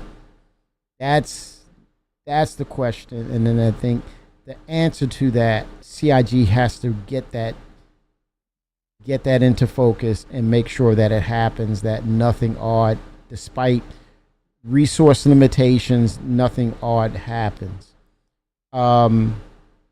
That will be interesting. Now, in regards of the dynamic between NPC pirates and actual pirates, if the actual pirates do not attack the NPC pirates, it should be a neutral sort of interaction between the two. But further down the line, based on, syndicates and rivalries within that substructure, there has to be an intelligent approach to it. If they, like for example, if the actual players are part of Rough and Ready, then you have the enemies of the Rough and Ready gangs. So it should fire off according to what the lore says. That's going to be interesting, but good stuff. This system does, however, border with Vandal space. Yes. So, visitors are being advised there are Vandal raiding parties hitting locations throughout the system. But, despite this, a small community has formed in the system, and this is on an asteroid in the belt between Nix 2 and Nix 3. And this asteroid... I want to bring something back. What did I just say earlier, chat? I said, according to the sneak peek, AI turrets. What is that going to look like? Or what should that be? Is that an indicator that we're getting Nix? If they're showing the AI turrets as a sneak peek, and they're bold enough to live there, right? The Nix residents are bold enough to live there. I would say, just like Deep Space Nine, you have the means to protect yourself, right? Turrets would definitely be it.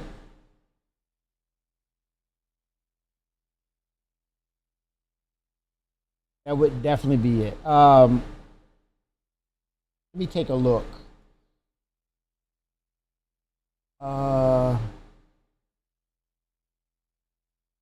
I'm going to look at the sneak peek again at the turret. But something tells me, I immediately thought it was probably the Perseus or capital ship, right? But now that I'm hearing this conversation, it could very well transfer over to the subsystems of the Nix location to fight back Vandal raids, right?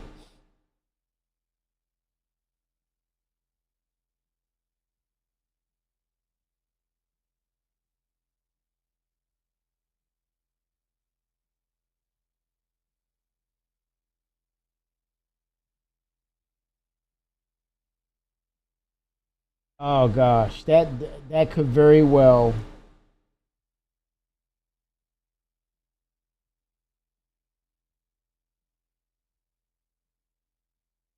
Let me see here.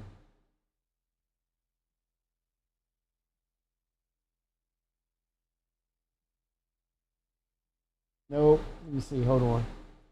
Hold on. Hold up. Wait a minute.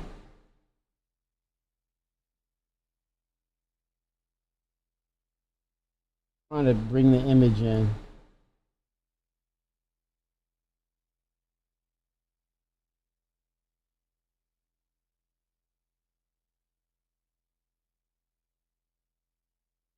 Nope, can't bring it in. Let me go to the website. Go back.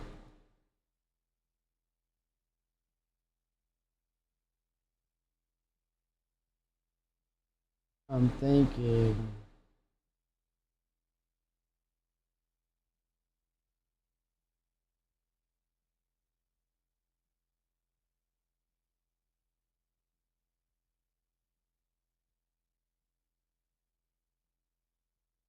Okay, let it be here. Let it be here.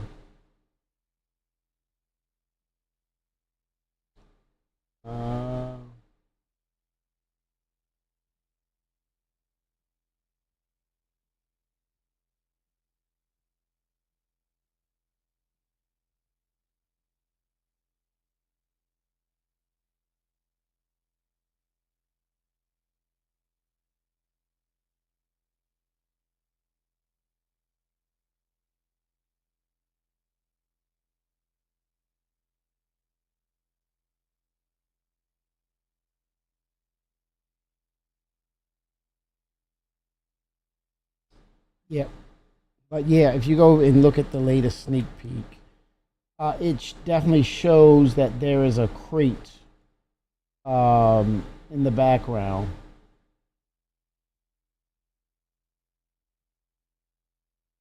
In the system. And this is on an asteroid in the belt between Nix 2 and Nix 3. And this asteroid is called Delamar.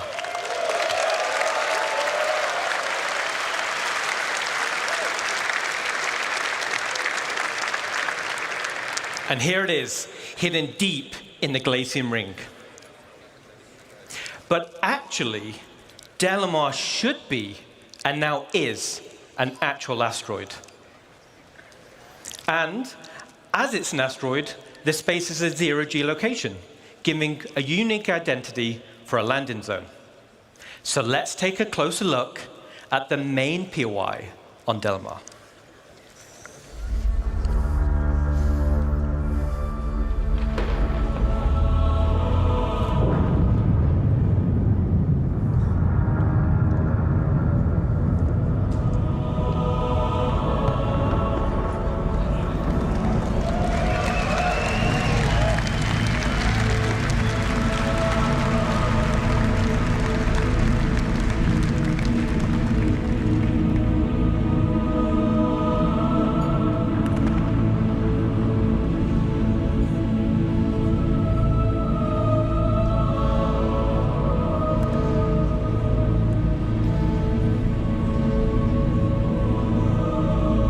There has to be turrets.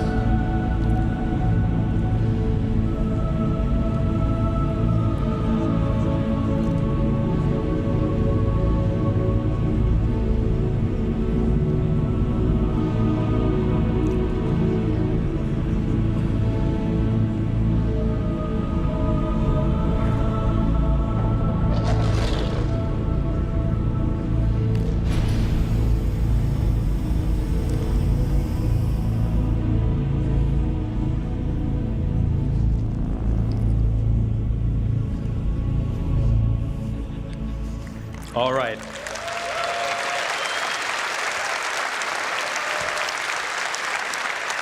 Awesome, awesome. So, for all that remember, it's awesome to be able to say, welcome back to Levski.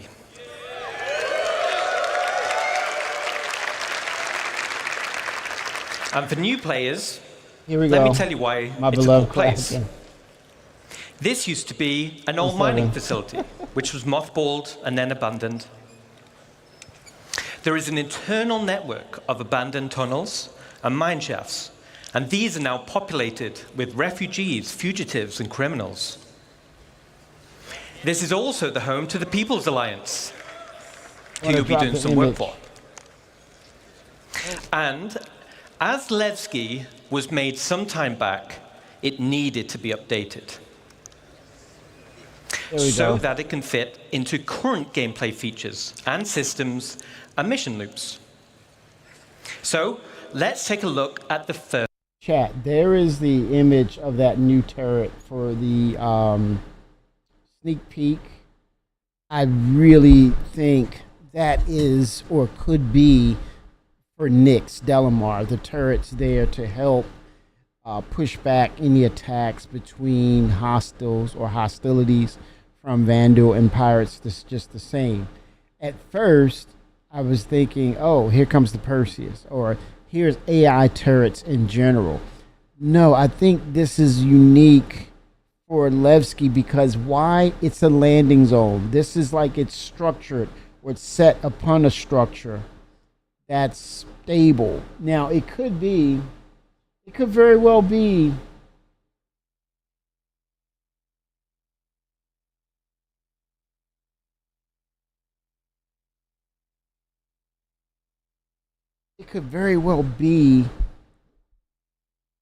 the Perseus or a capital ship or in general. But if you look off to the left, that looks like a piece of cargo. It's more of, I don't know. I think it could very well be a part of Delamar or Nyx Delamar landing zone and Nyx, the system Nyx. First update, and that is to the hangars and landing services.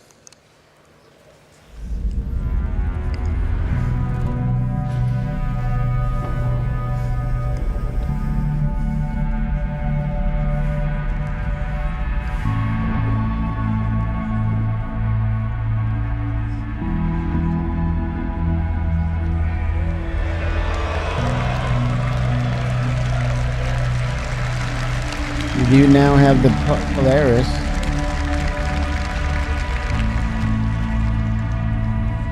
If there's anything that looks similar to that structure, man, I'm gonna see if I can get from here. But you notice those red dotted areas? That could also be placement for the turret. Release the Kraken! It's being worked upon. All right, cool. So Levski is still perched over the borehole, but now has a suite of hangars that are arrayed around and inside the borehole. We're also increasing the quantity of hangars. This is to meet the ever-expanding players per server to remove hangar wait times. That's so huge right there. I think he mentioned that this is system-wide, though. And this pass will be done for all landing zones in the game right now. Exactly. All landing zones. So it's not just the ATC system or the transit system in itself, but it's the way they are going to approach hangars altogether. So what does that mean? What does that translate to? That means the existing points of interest or the landing zones as we know it, that is also going to change dynamically as well. There's probably going to be even more per landing zone, so that with the anticipation of dynamic server meshing happening, then there could be an influx of how many orgs, let's say orgs themselves, deploy or launch from said location, right? Because that's where they're, until we get the base building, they need to accommodate that with dynamic server meshing. I think that we may get the dynamics. There's probably a plan of having dynamic server meshing come in first before base building.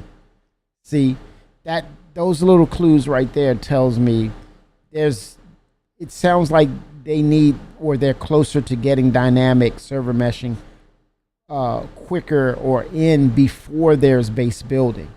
But at that time, you can't wait on the base building to help alleviate you know, the player population moving or leaving and coming back to, right? So you have to have a fail-safe plan or a stopgap in the event that, you know, dynamic server meshing isn't ready.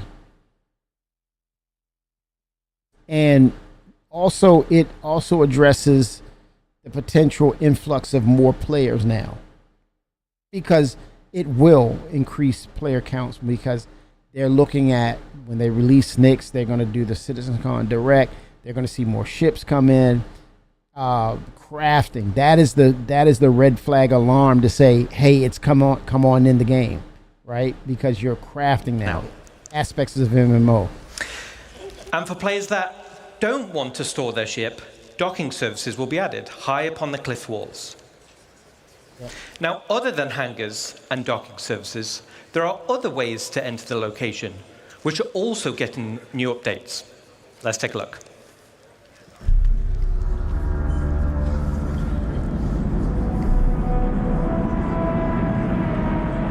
Hangar updates. But also, I'm gonna jump in again, because I'm gonna jump in again.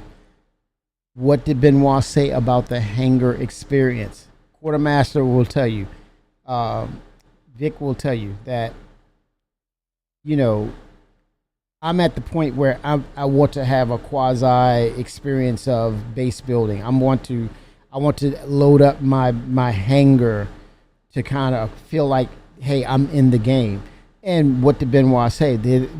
Prior to the release of base building, they want to further bring in the modular system within your hangar. So then it's more of an experience of you live there. And what it does to the player counts and the potential uptick of player volumes. Imagine this system being there, right? Now you have the true persistence of hanging out, chilling out in your hangar, but you don't leave right away. So what does it do? It creates a balance. You're in the game, but your instance is there, but other players are saying, hey, I need to go here. I'm going to need to leave here. Everybody is not coming and going all at once because of what they're doing with the adding modularity to the hangar system, and also expanding its footprint. Now you have a balance of the instancing, the draw calls of saying, hey, there's no reason why I'm in this hangar other than call my ship and leave. And that's like potentially hundreds of thousands, if not millions of people trying to do the same thing at once. But if you give the players the ability to launch on a higher volume, but then you also pepper in the instance of them adding modularity to say, hey, I'm not gonna leave right away. I'm gonna stay here and prep and do things and hang out for a little bit in my hangar before I decide to leave. Balance. Instancing and balance. Good stuff.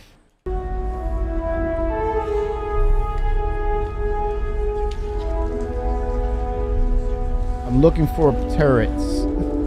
I am looking for turrets over here. And that sneak peek.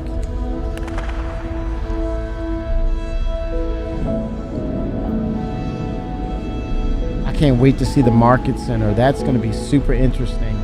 We're going to get a whole new look of that.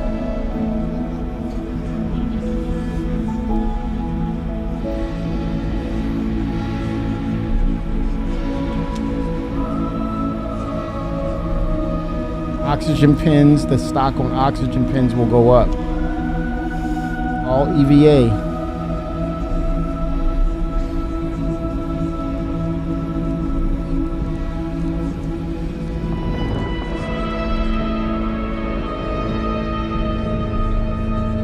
Cargo's delight. This is Cargo's paradise right here.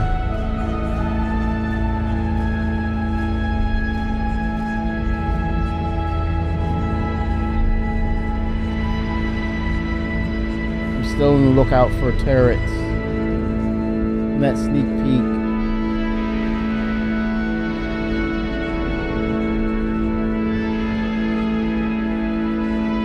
place is. Look at the hangars, man. The size of those hangars. All right, awesome.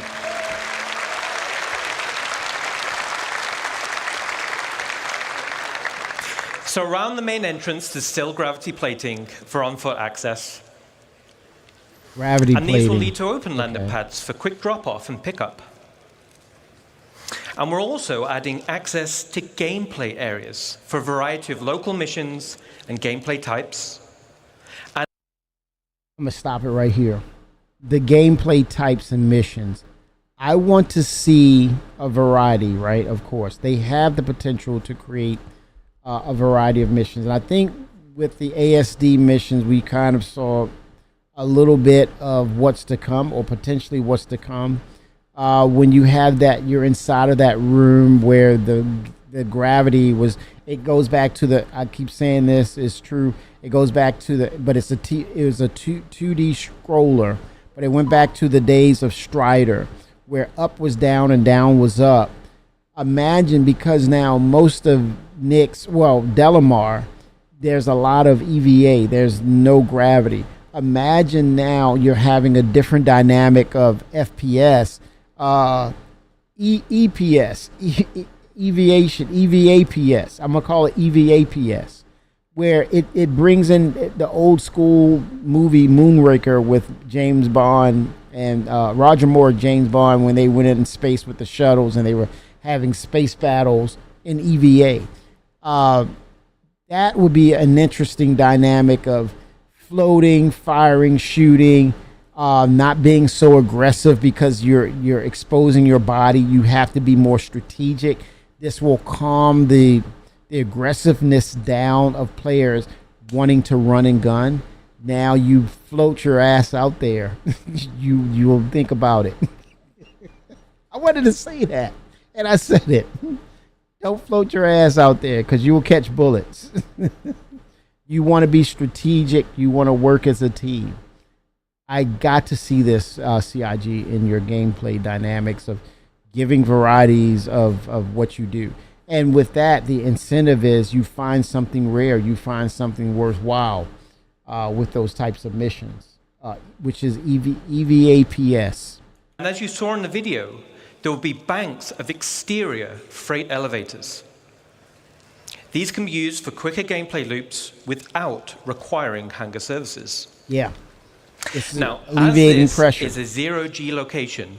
He said this too, that along with hangars and landing pads and those services expanding, now you have the ability to not, if it's cargo related, you just pop them off to the grid. You now can start utilizing these tractor beams, staying in one place in zero gravity, and clicking those huge cargo boxes over, dropping them down into the elevator, right? And then they get registered as cargo that you delivered. Love it. It also gives an opportunity for another type of specialist freight services. Let's take a look. I love this, man. This is genius.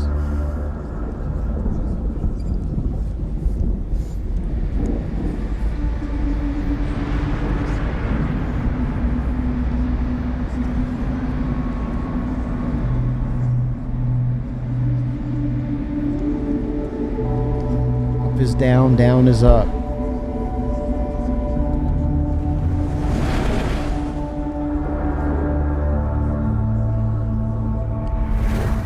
Huge ships, huge space.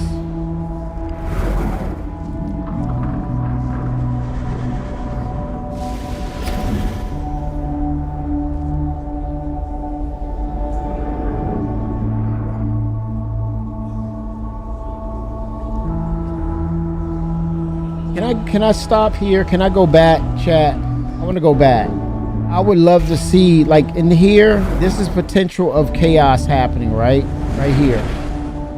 I'm gonna slow it down, but this is potential chaos. What I would love for CIG to do, what I would love for them to do, is on your UI, give you splines of saying the spline has an arrow going this way, the spline is going the opposite way. So then you have more of your, I'm using my crisp hands, where you have more of directions, right, on your UI of moving through the boreholes, right? You have your UI to direct traffic. One side is descending, the other side is ascending. Now, you're not stuck on rails. You can do whatever you want, but utilizing that UI and staying on one side to pilot, especially once we see dynamic server meshing become the norm and these player volumes are going to exponentially ramp up. And I think now is the time to anticipate that based upon so many players gravitating to this location.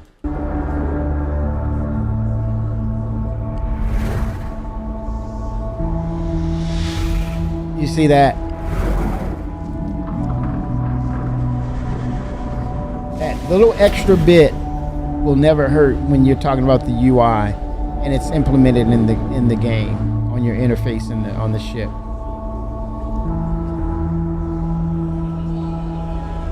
I'm trying to look for those turrets, chat, and they had like those cargo bins around it.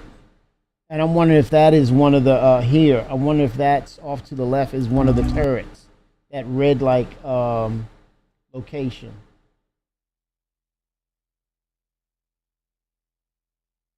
Potentially, right?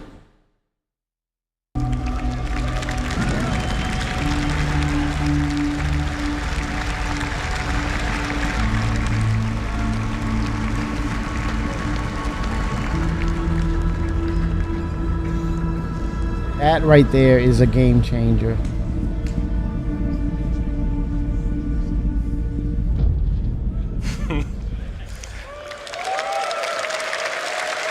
I think, you know, it's far reaching, right? Because, yeah, it could very well be the case. But that does not mean it hinders or hampers them to recycle that tech and place it where it's needed. It would be very helpful when regards you're talking about this is a volatile location, of course, right? So they despite not being supported by the UEE and not wanting their support, they need to be able to protect and defend themselves, and that's one aspect I think will help them to keep themselves established or actually cement the lore where it makes sense, where they're just not floating out there and they're just taking pot shots from pirates and Vandal and they're unable to protect themselves or protect resources that are gravitating or bringing resources to them. Just saying. All right. So first off, now the borehole goes all the way through the asteroid, which is awesome to fly through. And down at the base of the asteroid, there will be banks of exterior zero-G freight elevators. Nice. These will be priority access for Hull series ships. So for all the Hull series folks, priority access for the whole series, folks. Will that change? Oh, wow. Let him repeat that, chat. Holy smokes. Priority. Wait a minute. These will be priority access for Hull series ships. So for all the Hull series folks, we got you covered. Yeah. Wow. Uh-oh. The same functionality is also coming to space stations in both Stanton and Pyro.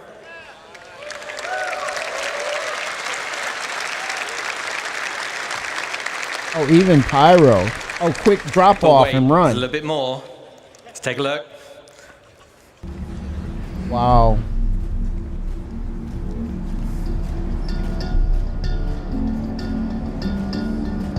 Cargo services. That changes. Like refinery cargo services have actually come up to the next level now. Now I suspect that salvage will be a thing too. They're gonna have their dynamic. This changes everything about cargo and how it's delivered, how we interact with it. Maybe we get the pallets. The pallet vehicle.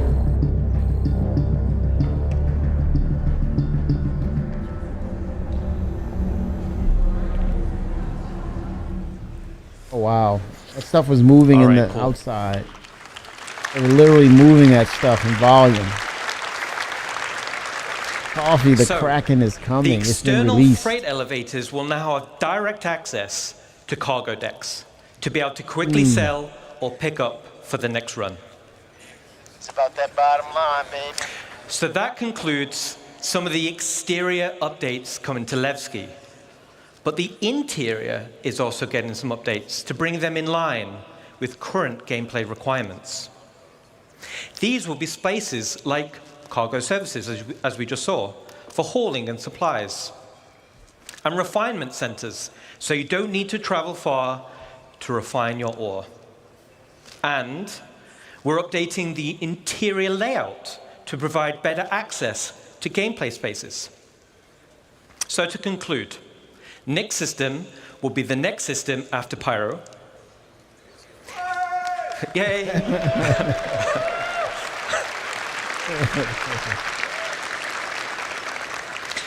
Delamar is now a physical asteroid with a zero-G play space.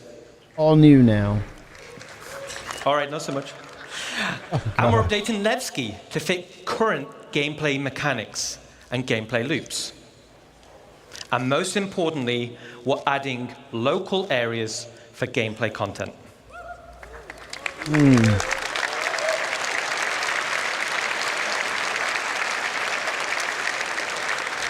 Wait a minute, he slipped that in, chat. You see that?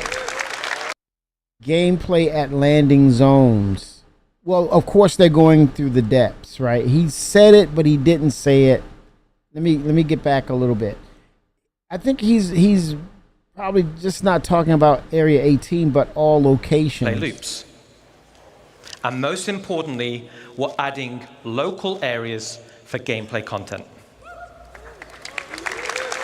That could be the clue to say Area 18 will be the first, because it's plural, local areas. But this is about the depths.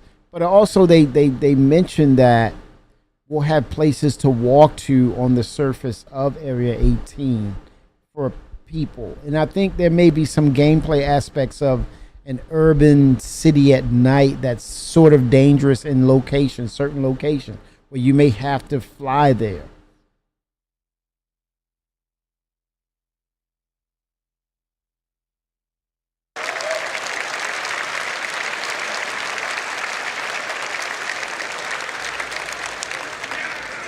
Now, speaking of gameplay in landing zones, let's leave Levski for now.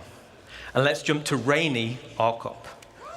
All right, Rainy Arcorp. Which is missing the most gameplay spaces right now. So we're continuing the Building Interior initiative. We're adding additional districts to landing zones, which are gameplay focused. These gameplay areas will interweave with the landing zone, but ultimately will be independent. So for Area 18, let me introduce you to the Municipal Works. Okay. And this will be split into two locations. The actual Municipal Works, which will be an open world sandbox area for all players, and the lower Municipal Works, known locally as the Depths, which will comprise of several instanced levels. So, how do I get to the Municipal Works? The Municipal Works is accessible in multiple places in Area 18. Some will be available to everyone, and some you'll need to unlock with mission progression. Very nice. As an example, here's a map of Area 18 Central. And as I said, there'll be various access points throughout the landing zone, and some will be easier to access than others. These access points will lead to transit systems, taking you deep into the underbelly, eventually reaching the municipal works. And the municipal works will have spaces like maintenance, filtration, and the sewer network. You know, wait a minute. There we go. Which is what we're seeing here. It's a very exotic place. Okay. What's exotic about freaking sewage? Nothing. But what lives there could be exotic. What lives there could be exotic, toxic. The Valacar variant. It's a very exotic. Oh boy, here we go. Interesting. So down here, it's an open world sandbox for you and other players, very similar to contested zones in Pyro Stations. It's an area to do local missions, like exploration, repair, or even pest control. Oh boy. But the main purpose is provide access to the depths. And these will be instanced areas. Oh gosh. So, what is an instance area? Well, an instance area works in the same way as an instanced hangar. And as the name says, it's a separate space for you and your group. But why do we want to do this? This gives us the ability to create tailored missions that will provide a mixture of content like combat or exploration or puzzle gameplay. Oh boy. And fundamentally allows us to design challenging, meaningful content. Oh.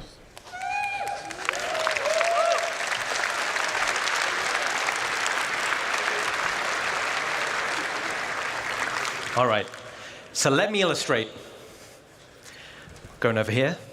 How the depths will be split by levels.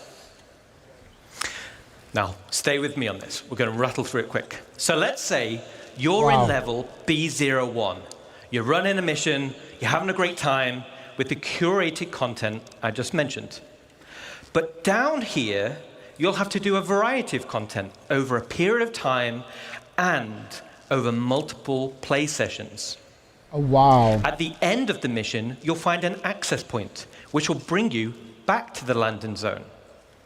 And you'll do this loop multiple times with different mission content. This, in short, is going to be a grind.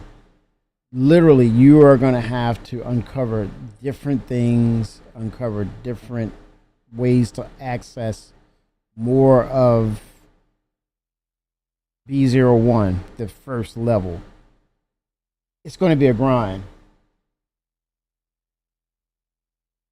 Where do you go to? Go to our Discord, Vickers. It's in our Discord.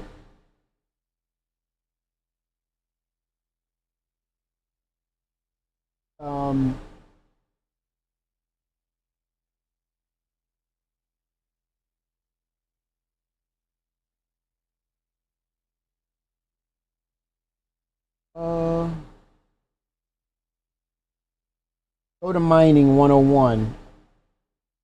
And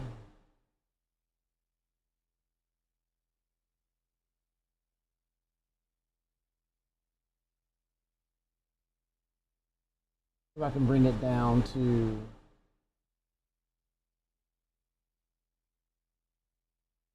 I want to put it in Freelancer Citizen, Mining 101.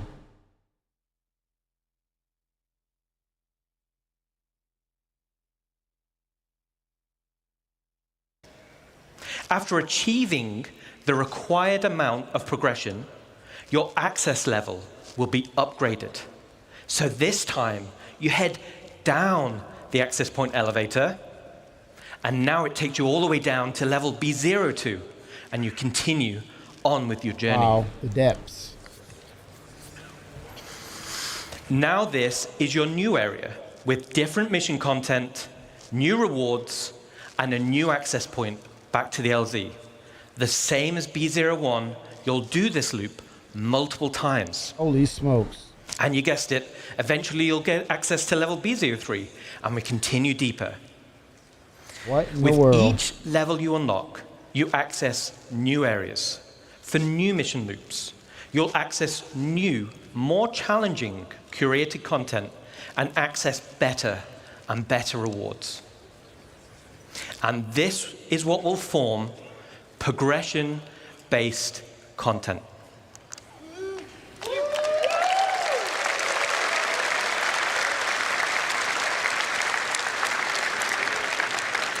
So as I just described, was a very condensed version of an actual play sessions.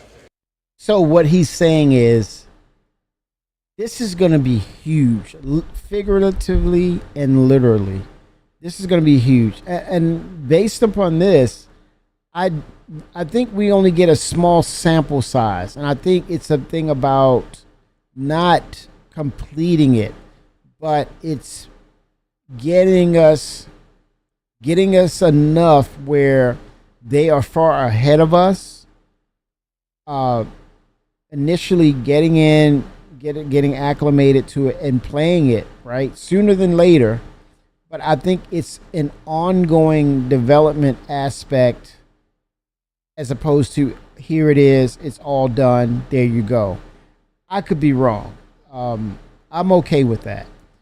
But based upon how they're describing this and what's involved, I think it's not a thing of, hey, it's going to take a while. I don't see them holding all this back to say, okay, now it's ready. I think they'll have several parts of it in, or enough that it will keep us busy, all while as they develop and finish, they deliver upon there's a release window of letting it out, releasing it, putting it in our hands, and it's a continuous thing. I also think that it won't always be a static thing. It's something that they can craft dynamically and change it. But I think the lower depths are here to stay. But the situational gameplay and mission givers could very well change over time. They have a potential here, a strong potential of doing something great. But this still describes the unique gameplay experience. Landing zone areas which will offer long-term gameplay progression.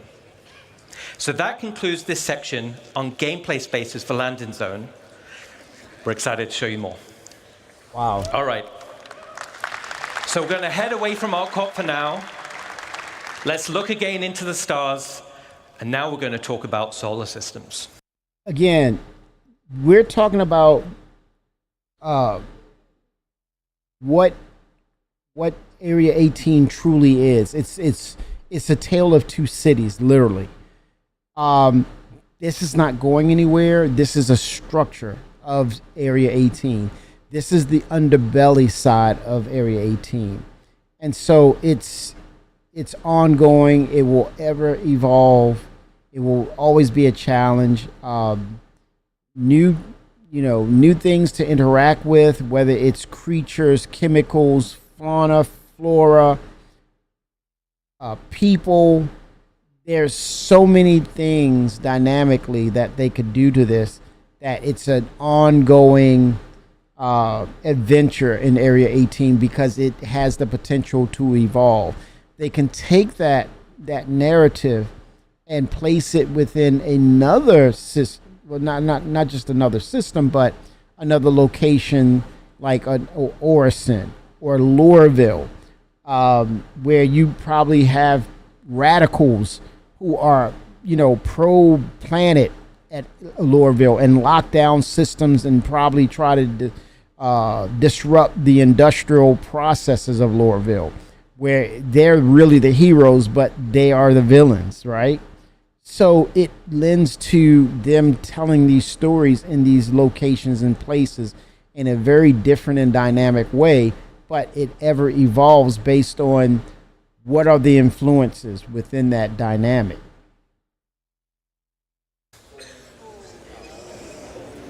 All right. Stanton system was the primary system in the game. It serves as a lawful system. It's protected by the UEE and will continue to be evolved and updated as we balance it with other systems. Then we have Pyro system, which we've spoken about at length, and this will serve as the primary unlawful system and is the perfect contrast to Stanton. Then, as we just saw, we have Nyx system. It's not a totally unsafe system like Pyro, but it depends on where you go, as it borders Vandal space. See that little bit of red? That's Vandal space right there. And the UEE does not protect this system. But we've got a little bit of space there, haven't we?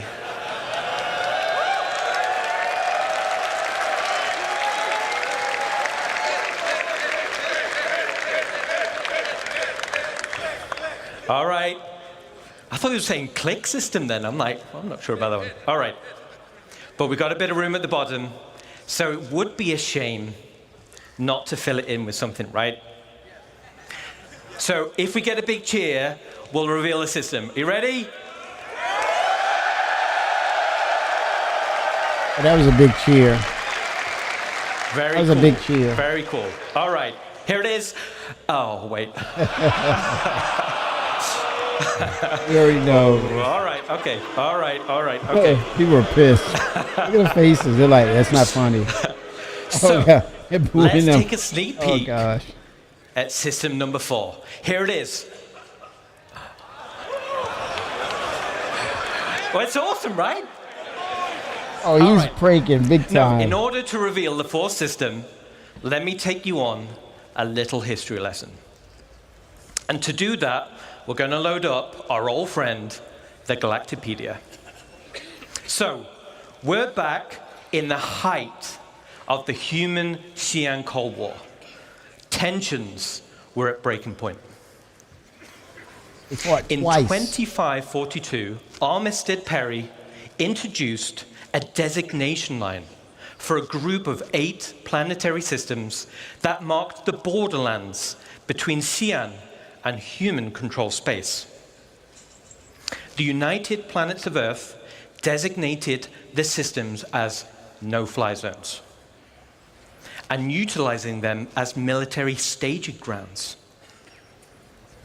But one system on the Perry line offered a key strategic position for a potential invasion into the Xi'an Empire.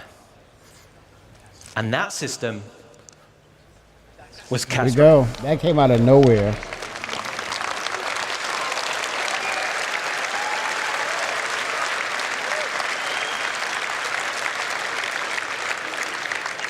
But luckily for us, war was averted, the Perry Pact was signed, which was a peace treaty between the now UEE and the Xi'an Empire, so the Cold War ended.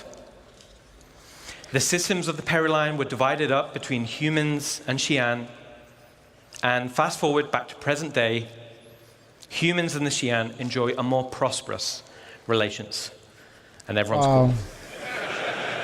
So, the 4th system will be Castra.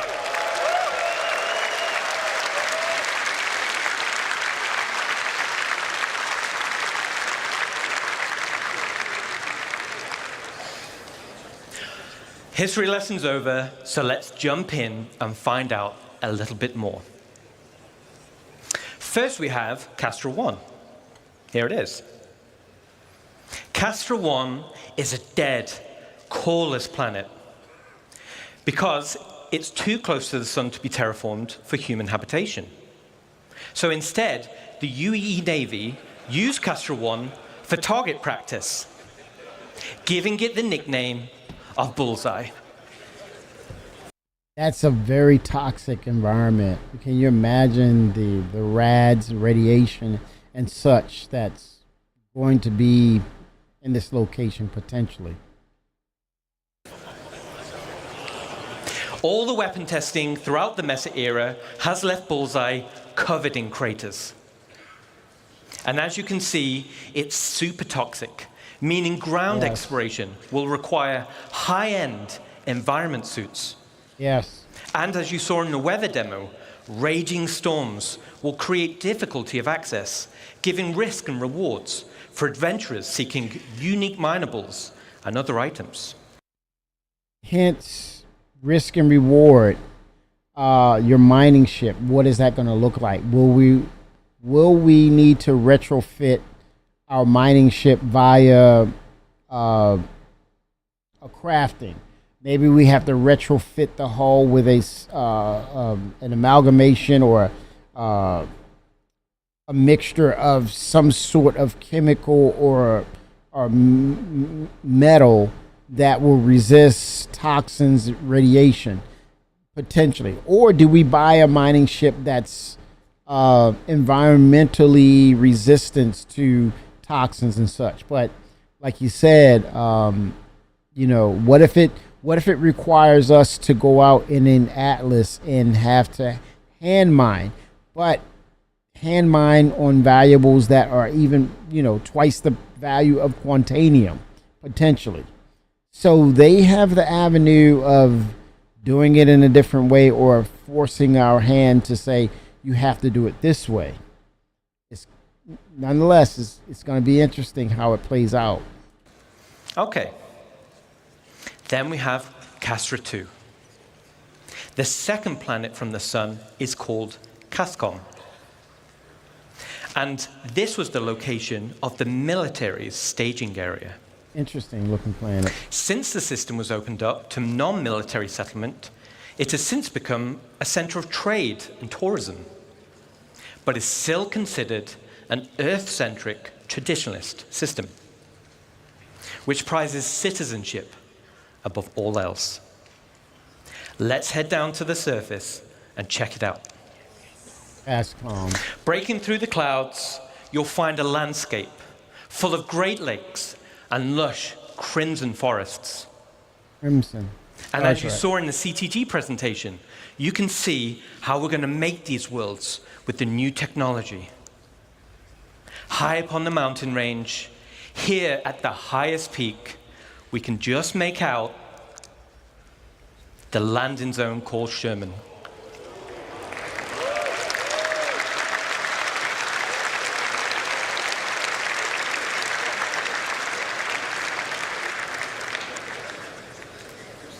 Which is fondly known by its residents as the island in the sky. Sherman is currently in pre-production, but I wanted to take... That's currently in pre-production. That's interesting because it's just to say, if we get Nick sooner than later, what's coming right after that? Things are ramping up. But it's in pre-production. The opportunity to show at least a sneak peek. Let's take a look.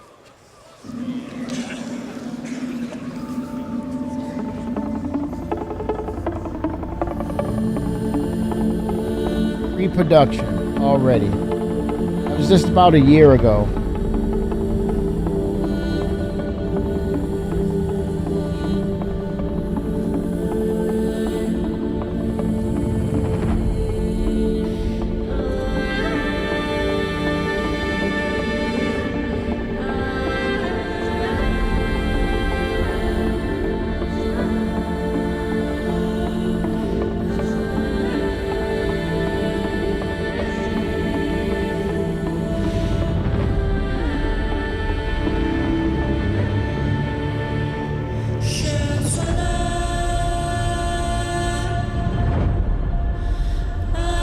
Chat, this is so important right here. It's not, for me, it's not the landing zone that makes this totally unique. I think this is the very first iteration of CIG doing or creating proper mountains. I think that is the sole thing that stands out to me about Castra. There's a doubt of it. Yeah. A fully finished Levski.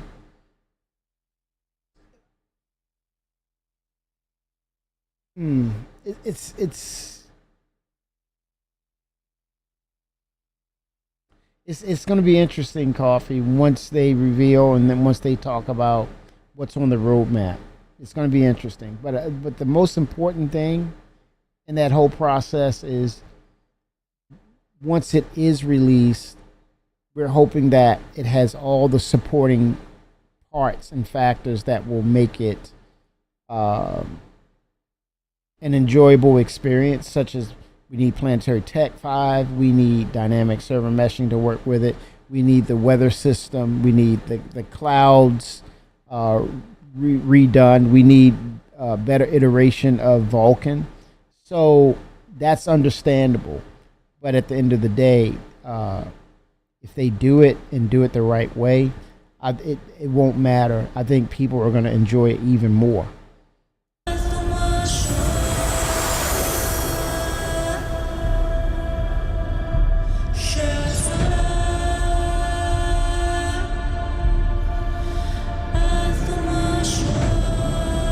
Proper mountains.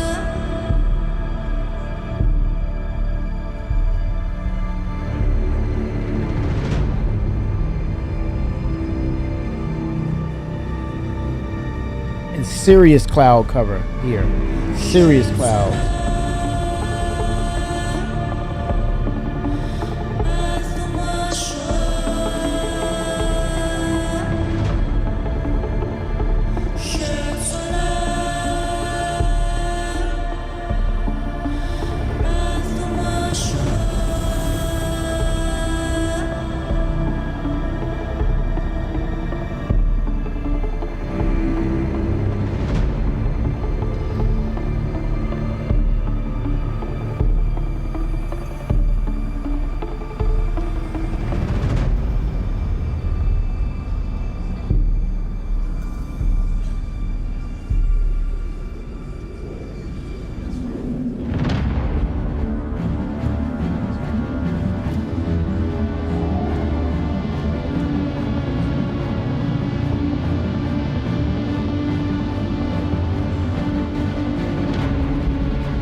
These could be very well a back-to-back release once we get Nyx, or Levski, should I say. Castro's right behind.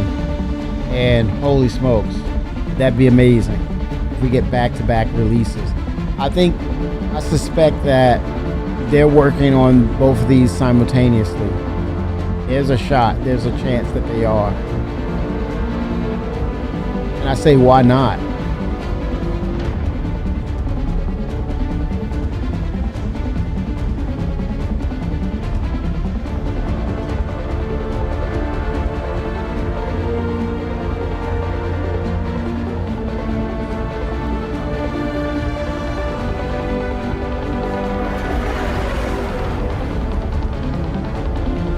I do not like the prospect of potential ship crashing. I don't know. I shudder at that. I shudder at that. This is huge. Look at that Polaris. This place is huge.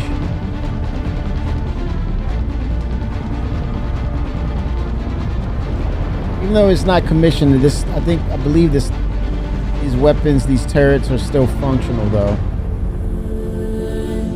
Don't have a crime stat. Well, have a crime stat, you'll find out.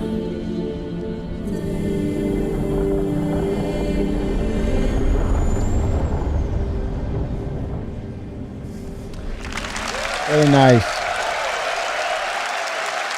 And people were excited about that. And it was unpredicted. I think they did a good job of keeping that. Let me take you under through wraps. some of the areas of Sherman you just saw. The dominant landmark you see in the center is Spaceport Ulysses, named after the mountain Sherman is sitting on. Oh, Ulysses. This is where they staged the bombers that were on active rotation, waiting on any sign of any aggression. We may see this in Squadron But now 42. it's mostly a commercial spaceport. The Navy still has an airbase here, but it's a great place to see some big ships of the UEE. Commercial hangars are located inside the main trench.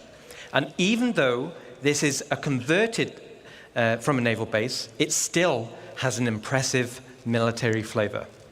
They're saying that the Navy is still here, so people be advised, the response, the UEE response will be seconds, if not fractional, because I think there will be patrols. There's a good chance that once they really put together the NPCs and really have resources dedicated to them, DGS, dedicated game server, I could definitely say or truly believe that they will have a rotation of, whether they're Hornets or whatever the ships are from the Navy. They will be patrolling, and I think even to the extent you'll see capital ships as well, like the Perseus and such, actually patrolling the areas. So you've been warned, pirates. You've been warned. And speaking of military flavor, the original AOV-9's anti-orbital cannons are still present around the defensive walls, with most of them being decommissioned once it became a civilian city. Most, but not all. all. To the left of the spaceport is the Sparrows Industrial Park, home to the sprawling cargo yards and manufacturing plants. The Sparrows has evolved from its days as a military supply and munitions depot into a bustling and modern industrial park.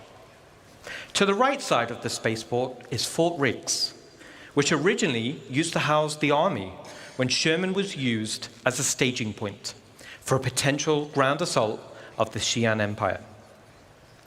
Since the area was decommissioned, it has now been turned into a business park and is the governmental center of CASCOM, with the Governor's Council headquarters located here.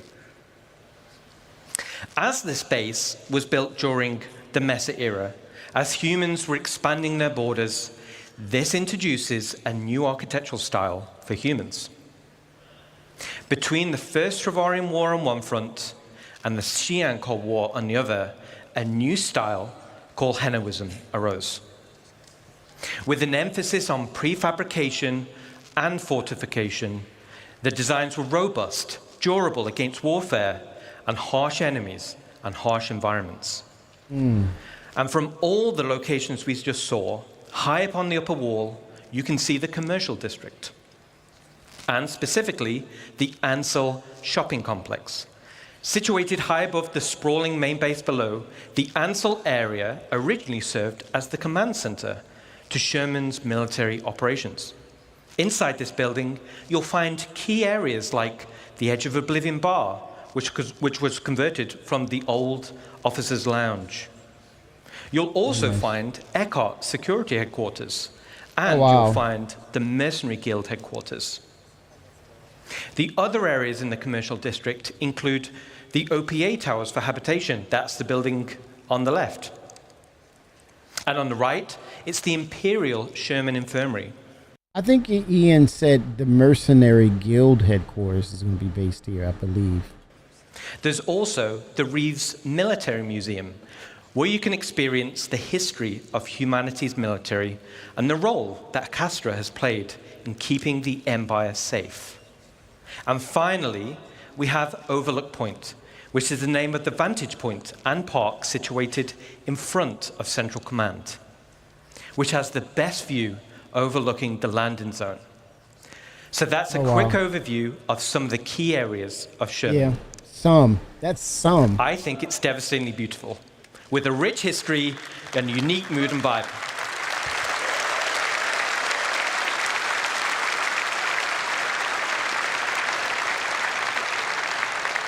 Awesome. So before I go, I want to thank you all. You are all awesome. Yes. All your passion, all your dedication make our lives as devs so much easier. I don't know about that. To the CIG staff, who's the awesome work we're seeing in front of you.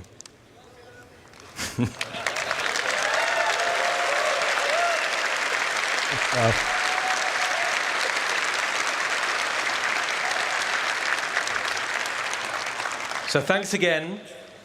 You are all amazing, passionate, and enabling us to dream big. Enjoy the rest of your show. Pretty awesome. I think they have the ability, or I suspect that they're working on both at the same time. I think there's numbers. They have numbers. They have over 1,000 developers, and I think those numbers could very well support or allow them the ability to develop on both fronts in regards to Castra as well as the Nix system. This was about a year ago, right? And it's already in pre-production. But I think the most recent thing we did here was that Benoit was looking to bring in 150 developers of his own. In other words, I think he gets to handpick. He knows people. He's aware of people in the industry, but also along with that, you're going to have probably the board members or members of the board there, like maybe, definitely Chris in the hiring process. But I think there's a level of trust where he brings someone in and he's like, hey, this person, thumbs up totally. I'm not going to say it's a blank check, but I think it's more of specific skills that he's looking for. He already knows who to talk to and know who to interview in that regard because he's doing the hiring. And they have a specific number, right? 150. So there's a large talent pool over in Montreal in regards to game development. And again, so how does that relate to what they're doing or what they're trying to produce? It could mean they may find even more efficient ways to produce and get to the finish line what's needed. Even the potential of making it even better. So the timelines, and you leverage the fact that it's been almost a year, but he's also bringing in, or he's pulling in talent, a talent pool over to CIG Montreal. He's ramping up similar to the already established studios and having his own group. And I think the advantage that he has in that regard is they mostly create the tools. So he's bringing on board a large number of skill sets, but at the end of the day, there are going to be a number of devs who utilize or also will be creating tools as well. So it's going to be interesting though, but I suspect that they're working on both locations at the same time because they have the footprint, they have the bandwidth to do it. But again, everyone, 6 more days and we are there at SitCon. It's going to be interesting. I don't know if you've gotten your digital goodies for the event, but I picked up mine. So it's interesting.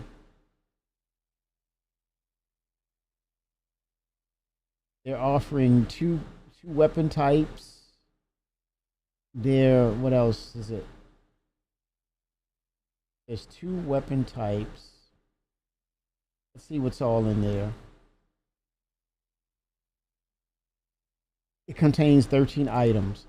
A new armor set 1, a new armor set 2, a new undersuit, a new flight suit with helmet, a new jacket, a new FPS weapon 1, a new FPS weapon 2, and a third new FPS weapon. There's the CitizenCon 2955 challenge coin. There's the CitizenCon Direct 2955 trophy. And then you have new decor 1, 2, and 3. Very interesting. So yeah, I picked it up, and in 6 days we will see what all they've been working on and what they will pronounce for 2026, 2025, and 2026. and to how close these developments will happen, they will definitely let us know. So should be very interesting. I think it's an opportunity for them to make a quick point of what's being delivered and cover quite a bit of information and features that they're working on. So it doesn't have to be a long 20 or 30-minute presentation of one thing, but I think it might be little sprints of this is where this is, here's the video, and move on. So it could end up being one of the most efficient Citizen Cons as of yet, because it may be chock full of updates and features that we are not aware of, and as well as what they're projected to release in the next year or two. So I'm excited though. But with that said, y'all, it's the start of the week for me. It's been super busy, but I'm gonna be hanging out at CitizenCon, and I'm gonna see if I can pull up a stream or two, maybe get some interviews. I don't know. I'm gonna go for it. You don't know, you never know. You never know. Ask some questions, but not tough questions. But ask some good questions. With that said, everyone, thank you. Thanks for tuning in. And I will see you all at CitizenCon, man. And then what I want to do is have a post reaction of what was shown, what was talked about. I might have a little news myself if it's okay. Might have a little scuttlebutt. But 07s, everybody. Thanks for tuning in. Appreciate you all. 07s. Let's make it happen, Cap. Let's go, Sitcon. Let's go.